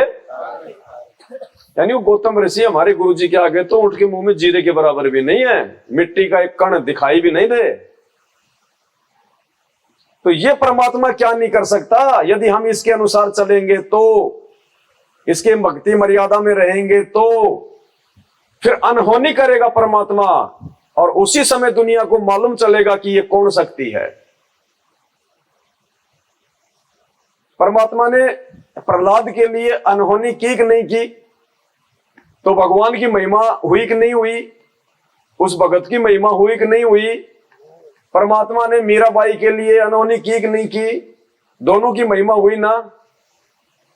इसी प्रकार वर्तमान में भी परमात्मा आने वाले समय में अनहोनियां करेगा, तब इस दुनिया की आंखें खुलेंगी और आने वाले समय 1000 साल तक ये मार्ग चलेगा कि भाई वो महान संत थे। जैसे आज हम कहते हैं ना 650 साल पहले आए थे कबीर जी और शेख तकी ने 52 जो है वो बदमाशियां की, परमात्मा ने रामानंद की जो है वो कटी हुई गर्दन जोड़ दी, सिकंदर लोधी का जलन का रोग ठीक कर दिया, उसकी उंगली जो तेल में जल गई थी वो ठीक कर दी, परमात्मा ने सारे जो कोडी थे उनको ठीक कर दिया। तो आने वाले 1000 साल में ऐसे संत रामपाल जी भगवान के गुण गाए जाएंगे, ऐसे ये भक्ति मार्ग चलेगा। छोड़ सतगुरु रामपाल जी भगवान की जय हो। सत साहिब, मैं पूनम दासी कानपुर देहात से, मैं संकल्प दीक्षा से जुड़ी हूँ। परमात्मा ने मुझे अपनी शरण में लिया और आज पहली बार मैं सत्संगति में आई हूँ। यहाँ पर मेरी पहली सत्संगति है। तो मेरी शंका है कि मेरे पास जो 10वें अंश के पैसे रखे हैं, क्या मैं यहाँ सेवा में लगा सकती हूँ? 10वें अंश का पैसा बहन जी देखो, एक वाणी है परमात्मा की, 10वां अंश गुरु को दीजिए और जीवन जन्म सफल कर लीजिए। अब गुरु 10वें अंश के पैसे का क्या करेगा? बिजनेस तो खोलेगा नहीं, बिल्डिंगें तो बनाएगा नहीं। आप और हम जैसे अपने बच्चों की सेवा में लगाएगा परमात्मा। कोई पुस्तकें छप रही हैं, कोई पंखे आ रहे हैं, कोई भंडारे का सामान आ रहा है, कोई दीवारें बन रही हैं, उसी काम में लगाएगा परमात्मा। 10वां जो अंश है वो भी एक दान ही है, वो कोई अलग वस्तु नहीं है। चाहे आप मतलब 20वां हिस्सा दो ना परमात्मा, कोई मना थोड़ी किया परमात्मा ने। 10वां अंश तो परमात्मा ने इसलिए नाम रखा कि इस कलयुग में इनके इतने खर्चे, इतने फालतू के इनके झंझट होंगे। 10वां अंश भी यानी कम से कम भी अगर अपनी आमदनी का दे देगा तो भी थोड़ा बहुत इसका जो है वो दान पुण्य में लगेगा। बाकी माँ के पेट में जब हम थे तो परमात्मा ने हमारे को बताया, एक जगजीवन राजा की जो है कथा के माध्यम से, कि इस प्राणी ने माँ के पेट में परमात्मा से बाहर निकलने के लिए जो है 50% का जो है वो एग्रीमेंट किया था कि मैं अपनी नेक कमाई का जो है 50% आपको मैं दान करूंगा। अब बाहर आने के बाद में वो भूल गया सब कुछ। फिर परमात्मा ने वापस आके याद दिलाया हमारे को सतगुरु रूप में इन वाणियों के माध्यम से कि 10वां अंश गुरु को दीजिए, जीवन जन्म सफल कर लीजिए। तो आप सेवा में यदि पैसा लगाना चाहती हैं तो आप उसको जो है वो 10वें अंश के नाम से ना दें, ठीक है? आप उस पैसे को सेवा में लगा सकती हैं। वो फिर चाहे आपके पास में ज्योति का निकाला हो चाहे वो पाठ का निकाला हो, चाहे दान के नाम पे निकाला हो, चाहे वो 10 अंश के नाम पे निकाला हो, उस पैसे को आप जी जो है सेवा के नाम पे आप उसको लगा सकती है। बाद में जब गुरुजी आए फिर आप उनको 10 अंश के रूप में और पैसा दे सकती है। लेकिन जहां भी आप दे वहां पे आपको ये पूरा, आपको ये मतलब यकीन होना चाहिए कि यहाँ पे हमारे दिए गए इस सेवा के पैसे का कोई भी दुरुपयोग नहीं हो। मालिक से पहले ही प्रार्थना करके, दंडोत करके, मालिक यदि आपको प्रेरणा करें तो पैसा लगाना है, ऐसे नहीं। और वैसे भी देखो बहन जी, इस पैसे का कोई यूज नहीं है। गुरुजी के आने के बाद तो वैसे कोई पैसों की दानदाताओं की कमी नहीं रहेगी, क्योंकि अब की बार ये परमात्मा को जमानत करवा के तो आएगा नहीं। इसके तो बड़े बड़े नेता लोग इसके पैर पकड़ के लेके आएंगे, इससे पहले नहीं आएगा। आना होता तो आज से पहले ना आ जाता परमात्मा। 8 साल से क्यों बैठा है जेल में? ये लास्ट एंड फाइनल है ये। अब की बार जब परमात्मा आएगा तो परमात्मा एक परमात्मा के रूप में आएगा, संत रामपाल के रूप में नहीं आएगा, हरियाणा के जो है किसी नॉर्मल साधु संत के रूप में नहीं आएगा, बैंड बाजों के साथ में आएगा। लोग अपने जो है वो कंधों पे बैठा के लेके आएंगे, घुटने टेक के लेके आएंगे, नाक रगड़ रगड़ के लाएंगे। ये नेता लोग जो आज ऊपर नाक करके चल रहे हैं, ऐसे नहीं आना ये परमात्मा चुपचाप तरीके से। तो उस समय काहे का पैसा हमारे पास में कितना, किसी के पास 10, किसी के पास 20, ज्यादा ज्यादा लाख रुपए रखा होगा, किसी के पास कोई बढ़िया नौकरी में होगा तो है। और यहाँ पे जब ये कोरोना आया था और प्रधानमंत्री ने जब वो अपना वो खाता खोला, प्रधानमंत्री वो केयर फंड है, तो यहाँ तो ऐसे ऐसे धनकुबेर बैठे हैं, 1500 करोड़ 2-2000 करोड़ रुपए तो प्रधानमंत्री के जो है वो खाते में डाल रहे हैं। और जब पता चलेगा कि सबसे बड़ा प्रधानमंत्री हिसार जेल में बैठा ये भगवान है, वो तो सब कुछ न्यौछावर कर देंगे। एक लीर के कारण मेरे हो गए चीर अपार, जब मैंने पहले बेरा होता मैं देती सब कुछ। तो जब दुनिया को पता चलेगा तो कोई कमी रहेगी क्या? आप और हमारा दान तो दिखाई भी नहीं देगा उनके पैसों के आगे।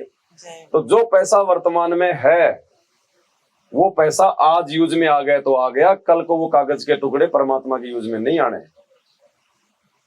लोग आगे से आगे हर चीज की व्यवस्था कर देंगे।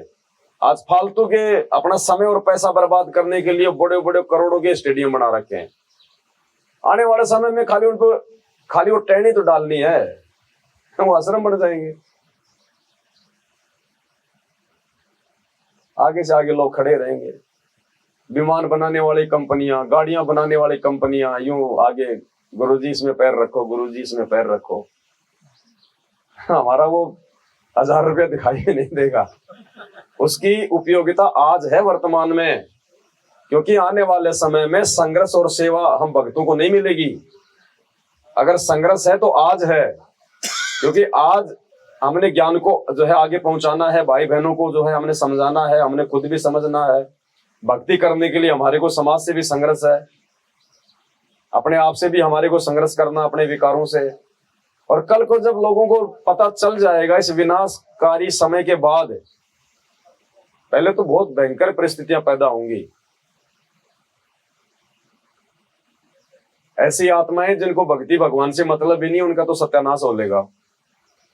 जो बचेंगी वो धार्मिक आत्माएं बचेंगी। और उस समय फिर परमात्मा ऐसा खेल खेलेगा, नकली संत सब भाग जाएंगे, 33 करोड़ देवी देवता सब फेल हो जाएंगे, मंदिर मस्जिद सब जो है ये बंद हो जाएंगी। एक संत रामपाल जी के अलावा कोई महादेव रहेगा नहीं दुनिया में। तो आप जहां भी जाओगे आपका कौन विरोध करेगा? हर जगह जो है वो भगत होंगे, अच्छी आत्मा होंगी। आज हनुमान जी की कहीं को रैली निकल रही है तो कोई विरोध करता है क्या? हर आदमी चाहे वो शंकर को पूज रहा है वो भी हाथ जोड़ के जय हो बाबा की। तो कल को इस बाबा की ऐसे जय होगी, कोई विरोध नहीं करेगा, तो संघर्ष कहां रहा? और सेवा, हम क्या सेवा कर लेंगे?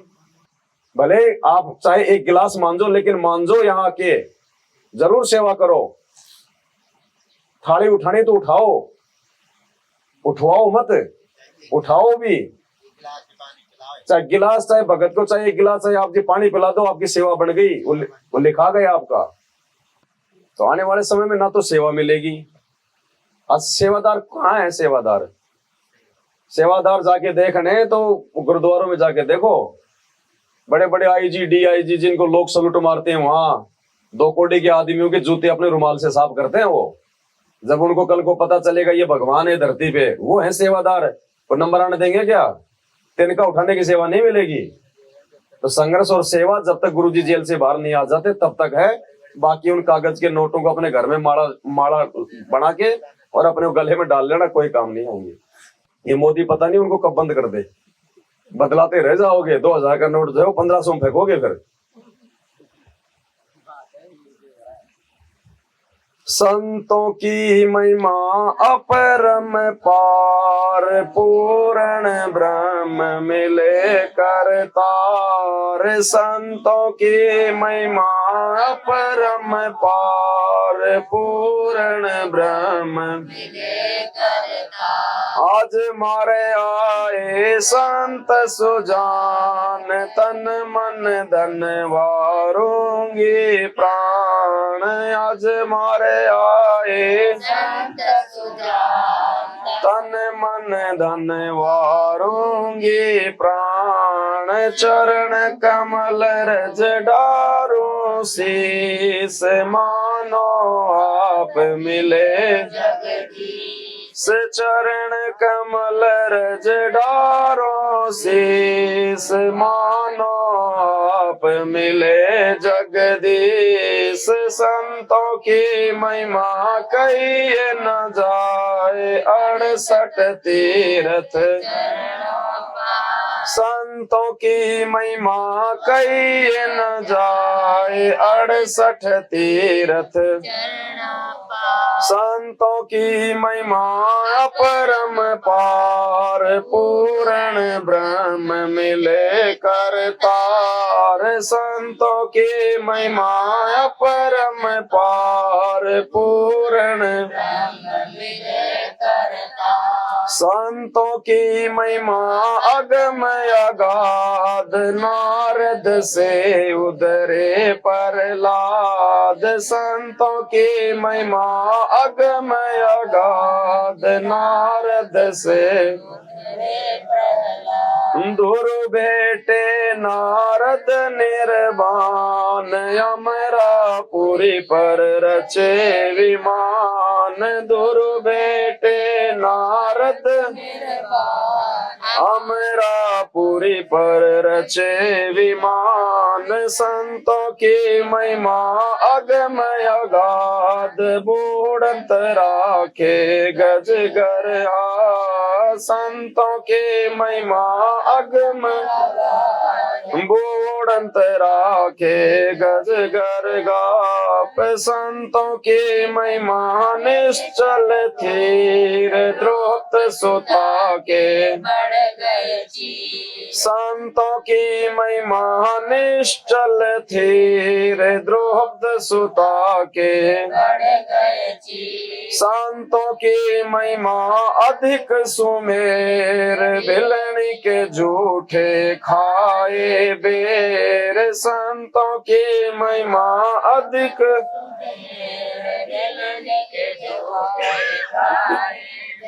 संतों की महिमा निश्चल अंक, वाल्मीक का बाजा शंख। संतों की महिमा निश्चल अंक, वाल्मीक का बाजा शंख। संतों की महिमा अमन अमान, देखो गणिका चढ़ी विमान। संतों की महिमा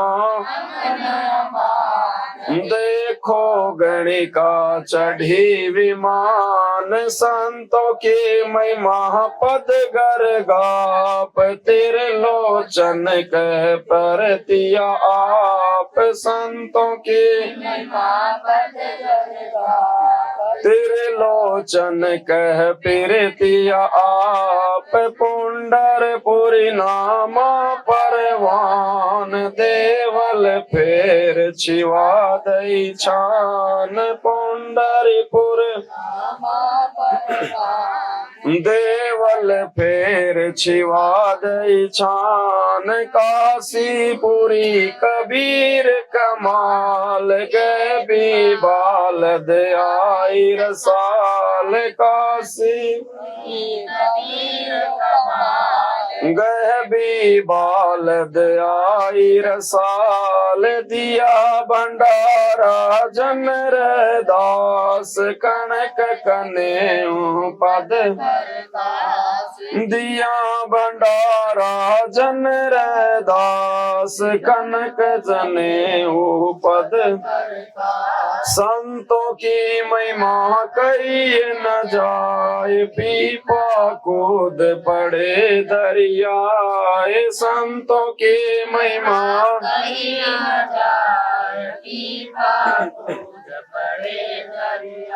दास गरीब संतन को सेव 84 मिट गई सुख देव दास गरीब संतन को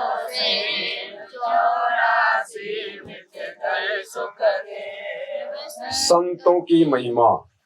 इस शब्द में संत की महिमा गाई गई है। उदाहरण यहाँ पे सांसारिक दिए गए हैं, जगत वाले दिए गए हैं, 3 लोगों के भगवान वाले दिए गए हैं, लेकिन उन 3 लोगों के भगवानों के रूप में, यहाँ के साधु संतों के रूप में वो महिमा करने वाला कोई और नहीं बल्कि सतगुरु रामपाल जी भगवान थे। सबके काज यही परमात्मा सारता है, क्योंकि ये समर्थ है, सबके ऊपर है, इसकी महिमा बहुत ऊंची है। ये परमात्मा मान बढ़ाई का भूखा नहीं है, पब्लिसिटी का भूखा नहीं है। समय आने पे स्वयं इसकी पब्लिसिटी पूरी दुनिया में हो जाती है, जब लोगों को पता चलता है कि ब्रह्मा विष्णु महेश तक के काम भी यही परमात्मा सारता है। संतों की महिमा, संतों की महिमा अपरंपार पूर्ण ब्रह्म मिले, कि संत रूप में आए हुए उस पूर्ण परमात्मा की महिमा अपरंपार है, वारन पार नहीं है उसका, और छोर नहीं है।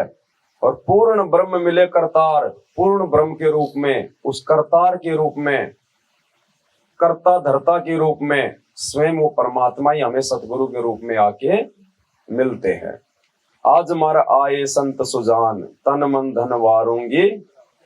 आज हमारे वो संत सुजान अर्थात सतगुरु देव भगवान आए हुए हैं, और मैं अपना तन मन धन और प्राण उनके ऊपर न्योछावर करती हूँ। उन्होंने ऐसा ज्ञान दे दिया, सतलोक जाने का मार्ग बता दिया, रिद्धि और सिद्धि दे दी परमात्मा ने, भगत बना दिया, कव्वे से हमारे को हंस बना दिया।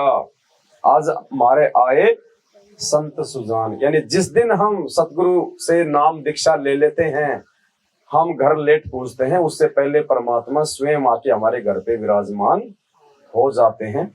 तो आज हमारे आए संत सुजान तन मन धन वारूंगी। परमात्मा ये तो मेरा सौभाग्य है।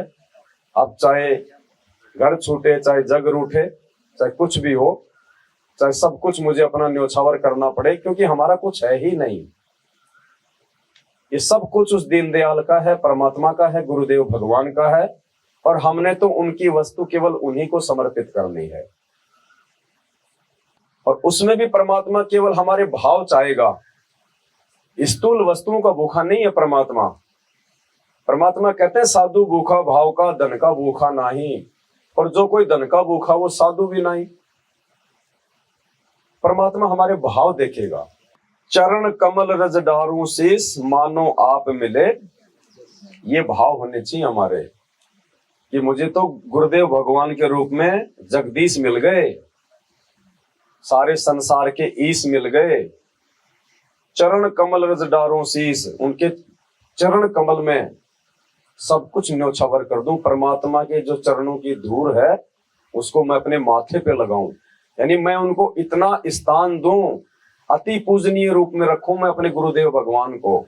उनसे बढ़कर दूसरा कोई भी इष्ट, कोई भी पूज्य देव मेरे लिए और नहीं होना चाहिए। मानो आप मिले जगदीश, कि मुझे तो साक्षात परमात्मा ही मिल गए, भगवान ही मिल गए मुझे तो। संतों की महिमा कही न जाए, 68 तीर्थ चरणों 68 तीर्थ ब्रह्म ब्रह्म आवे, 100 फल गुरु के चरणा पावे। 68 तीर्थों का फल घर बैठे सतगुरु रामपाल जी भगवान ने हमें दे दिया, और रोजाना दे रहे हैं। दुनिया वाले तो 68 तीर्थ लाखों में से कोई एक आधा ऐसा होगा जो अपने जीवन में पूरे कर पाता है। और आज आके परमात्मा ने बता दिया कि उन 68 तीर्थों को करने से पुण्य तो उसके 68 भी नहीं होते, और पाप कर्म वो 68 लाख से ज्यादा ले लेता है। और यहां परमात्मा ने सीधी सादी भक्ति विधि देके, 5 यज्ञ देके, और एक यज्ञ को करने में परमात्मा ने क्या बताया, 100 मण देसी घी लगता था, 100 मण देसी घी एक यज्ञ करने में, और 100 मण देसी घी लगेगा तो बाकी सामग्री कितनी लगेगी? जब घी 100 मण लग रहा है तो बाकी सूखा सामग्री कितनी लगेगी? साग सब्जी आटा मिर्च मसाले, कितनी व्यवस्था करनी पड़ती होगी, कितनी सावधानी। और वो ऐसा यज्ञ जो राजा महाराजा लोग किया करते थे, लाखों करोड़ों रुपया बर्बाद किया करते थे, समय बर्बाद करते थे, हजारों लाखों की संख्या में नौकर लगा करते थे। और गुरुदेव भगवान ने हमें वो भक्ति दे दी कि वो 5 यज्ञ हम रोज कर रहे हैं अपने घर पे। एक दंडवत प्रणाम करना होता है हमारे को अधीनी भाव से, 8 अंगों से मर्यादा में रहते हुए, उस 100 मण यज्ञ का फल मिल जाता एक बार दंडवत प्रणाम करने से। 8 अंग से दंडवत प्रणामा संध्या प्राप्त करे।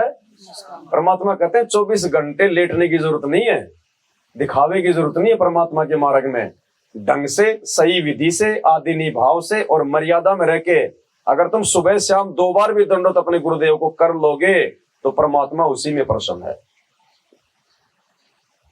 परमात्मा को वो प्रणाम पसंद है, व्यायाम पसंद नहीं। हमारे को व्यायाम नहीं करना बार बार, हमारे को भक्ति भाव से जो प्रणाम करना है। तो कितनी सीधी और सटीक भक्ति दे दी परमात्मा ने। आज की डेट में हम लोग कितना ही जोर लगा लें, हम एक यज्ञ भी नहीं कर सकते उस प्रकार से। 100 मण देसी घी, पूरी जिंदगी मर जाएंगे, 100 मण घी का पैसा भी नहीं इकट्ठा कर पाएंगे, यज्ञ तो छोड़ दो। और यहाँ परमात्मा रोजाना करवा रहे हैं, ना जाने वो 100 यज्ञ करवा देते हैं। लेकिन अभी हमारी सुरती नहीं खुली, अभी हमें अंदर से पूरा विश्वास नहीं हो पा रहा कि वास्तव में इसका इतना प्रतिफल है। अब छोटा नादान बच्चा होता है, उसको नहीं पता कि मोबाइल में जो है वो पैसे भेजे जाते हैं। उसको तो जब तक जेब से निकाल के नहीं दिए जाए कि बेटा ये ले 300 रुपए, तब तक उसको यकीन नहीं होता। और कोई समझदार व्यक्ति कहे कि भाई देख, मैंने तेरे पिताजी के मोबाइल में तेरे लिए 1000 रुपए डाल दिए, वो कहेगा कब डाल दिए, क्यों झूठ बोल रहा है, देखे नहीं मैंने, कहां से डाल दिए, मोबाइल में कहां से पैसे आएंगे। तो ये सूक्ष्म भक्ति है, दिखावे की भक्ति नहीं है ये दुनिया वालों की तरह। तो हम जो यज्ञ कर रहे हैं ना, अगर मर्यादा में रह के कर रहे हैं, गुरु को भगवान मान के कर रहे हैं, देखो ऐसे यज्ञ संपूर्ण नहीं होगा। क्या बताया परमात्मा ने उस सत्संग में, गुरु को मानुष जो गिने और करे चरना अमृत को पान, ते नर नरक में जावेंगे युग युग बने। गुरु को जब तक हम हृदय से परमात्मा नहीं मानेंगे, फिर चाहे हम 5 यज्ञ रोज कर रहे हैं, उनका वो फल हमें नहीं मिलेगा। तो जब तक हम विधि विधान से नहीं करेंगे तब तक हमें ये यज्ञ करने का भी फायदा नहीं मिलेगा। तो संतों की महिमा कही न जाए, 68 तीर्थ चरणों पाए। संतों की नहीं, संत की। ये तो छुपाते हैं परमात्मा अपने आप को। संत एक समय पृथ्वी पे एक ही होता है, 2 नहीं होते। और वो संत पूर्ण परमात्मा होता है, और पूर्ण परमात्मा 2 नहीं होते। तो हमारा सौभाग्य है कि हमारे को वो समर्थ परमात्मा संत रूप में मिले हुए हैं, संत रामपाल जी के रूप में मिले हुए हैं, हमारे गुरुदेव भगवान के रूप में मिले हुए हैं, जिनके चरणों में हमारे को 68 तीर्थों का लाभ रोज मिल रहा है। संतों की महिमा अपरंपार, पूर्ण ब्रह्म मिले, स्वयं ये पूर्ण ब्रह्म परमात्मा है। जब चाहे चोला धर आता, ये परमात्मा जब चाहे चोला धर के आ जाता है, क्योंकि ये समर्थ है, इसको किसी से आज्ञा लेने की जरूरत नहीं है। संतों की महिमा अपरंपार और पूर्ण ब्रह्म मिले, तो आज हमारा सौभाग्य है कि हमें पूर्ण ब्रह्म परमात्मा मिल गया, वो करतार मिल गया गुरुदेव भगवान के रूप में। अब पहचान हमने ही करनी पड़ेगी उनको ही। संतों की महिमा अगम अगाध और नारद से उधरे प्रहलाद। अब प्रहलाद के गुरु नारद रूप में कौन थे? यही कबीर परमात्मा सतगुरु रामपाल जी भगवान। क्योंकि यह महिमा किसकी हो रही है? संतों की, संत की। नारद कोई संत नहीं था, सही मायने में वो कोई भगत भी नहीं था। वो तो इधर की उधर, उधर की उधर, वो काम था उनका सारा दिन। उनको तो श्राप मिला हुआ था, फिर बाद में उनको लक्ष्मी ने उनको श्राप दे दिया था कि जग में लोग तेरे को, जैसे अपन कह देते ना, वो चुगलखोर, दूत, और हम भी तो कह देते हैं कि भाई ज्यादा नारद मत बने। तो नारद जी के रूप में जो प्रहलाद के गुरु थे वो सतगुरु रामपाल जी भगवान थे, कबीर परमात्मा थे। क्योंकि महिमा यहाँ पे संतों की हो रही है। संतों की महिमा अपरंपार, पूर्ण ब्रह्म मिले करतार। और संतों की महिमा अगम अगाध, नारद से उधरे प्रहलाद। ध्रुव बेटे नारद निर्वाण, अमरापुरी पर रचे। ध्रुव बेटे नारद निर्वाण। ध्रुव का गुरु कौन? नारद। और नारद के रूप में कौन? जब ध्रुव को पता चला, जब उसकी माता सुनीति को रात से बेदखल कर दिया था उसकी मौसी ने, और एक बार जो ध्रुव था वो अपने पिताजी की जो है वो गोद में जाके बैठ गया। छोटा ही बालक था, परमात्मा ने बताया 4-5 साल का। तो उसकी सौतेली माता ने उसको लात मारी वहां से। अब वो रोता रोता अपनी माँ के पास में आया, माँ को बताया कि ऐसे ऐसे मौसी ने मुझे लात मारी। क्यों? तो उसने कहा कि बेटा हमारा राज नहीं है। तो बोले माँ राज कैसे मिलता है? अब देखो उस समय की माताएं भी, और हमें भी परमात्मा समझा रहे हैं, शिक्षा दे रहे हैं।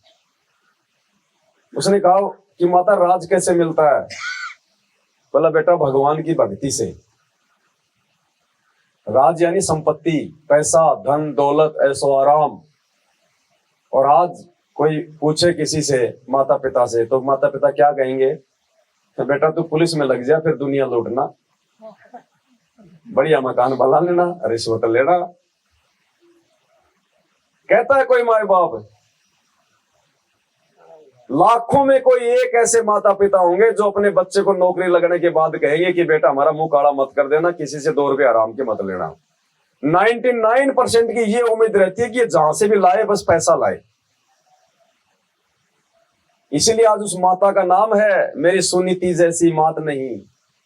सत कबीर द्वारे तेरे पे एक दास भिखारी आया, शब्द है ना, मेरी सुनीति जैसी मात नहीं, जिसने बेटा भगत बनाया है। आज उस माँ का नाम है क्योंकि उसने शिक्षा दी अपने बच्चे को सही। कहते हैं सोई मात सराइये, सोई मात सराइये जो बेटा दे उपदेश। तो उसकी माँ ने कहा कि बेटा भगवान की भक्ति से मिलता है राज। अब बच्चा था, बच्चा तो कोरा जो है वो कागज होता है, जो मर्जी उस पर लिख दो। और वो पिछले जन्मों की परमात्मा की संस्कारी आत्मा थी। जैसे आज आप और हमारे को परमात्मा बहुत जल्दी समझ में आ गए। और एक बड़े पढ़े लिखे अधिकारी के पास जाके कहो कि संत रामपाल जी भगवान है, 2 डांट मारेगा, 4 गालियां देगा। ये संस्कारों से समझ में आता है, पढ़ाई लिखाई से समझ में नहीं आता। ये तो अक्षर ज्ञान है। तो जंगल में चला गया, माँ ने बहुत मना किया, रोने लग गई, नहीं माँ अब तो राज ही प्राप्त करूंगा, भगवान को ही प्रसन्न करूंगा। वो 5 साल का बच्चा जंगल में निकल गया भक्ति के लिए। पिछले संस्कार थे, प्रबल थे, अंगड़ाई आ गई। 5 साल के बच्चे को क्या पता क्या भक्ति है और क्या भगवान है और क्या राज होता है। उसको चाहे 20 दिन में 20 थप्पड़ मारो, 2 मिनट बाद में वो तो फिर हंसने लग जाता है। और रास्ते में पूर्ण परमात्मा आ गए नारद जी का रूप बना के, क्योंकि दयालु परमात्मा, इसे देखा नहीं जाता। आ गए परमात्मा, रामा श्यामा हुई, कहाँ जा रहा हो बेटा? महाराज जी भगवान के लिए जा रहा हूं, जंगल में तपस्या करूंगा, भगवान को प्रसन्न करूंगा, राज प्राप्त करूंगा। तो नारद जी के रूप में परमात्मा ने कहा कि बेटा भगवान ऐसे थोड़ी मिलता है। बोले मेरी माँ ने तो कहा कि भक्ति से मिलेगा, और भगवान तो फिर जंगलों में मिलते हैं, क्योंकि उस समय साधु संत महात्मा जंगलों में पाखंड करते थे ही। तो उसने सोचा जंगल में मिलेगा भगवान। तो नारद रूप में परमात्मा ने कहा कि बेटा बिना गुरु के भगवान नहीं मिलता, ऐसे गुरु बनाना पड़ता है। तो उसी समय ध्रुव नारद जी के पैरों में गिर गया, लिपट गया, पकड़ लिए। बोले फिर आपसे बढ़ के गुरु कहाँ मिलेगा, वरना मैं तो जो है वो डले ढोने जा रहा था, मुझे तो भगवान मिलता ही नहीं, ये जानकारी तो मुझे आपने दे दी, तो आपसे बढ़ के गुरु कौन होगा जिसने मेरा मार्गदर्शन कर दिया।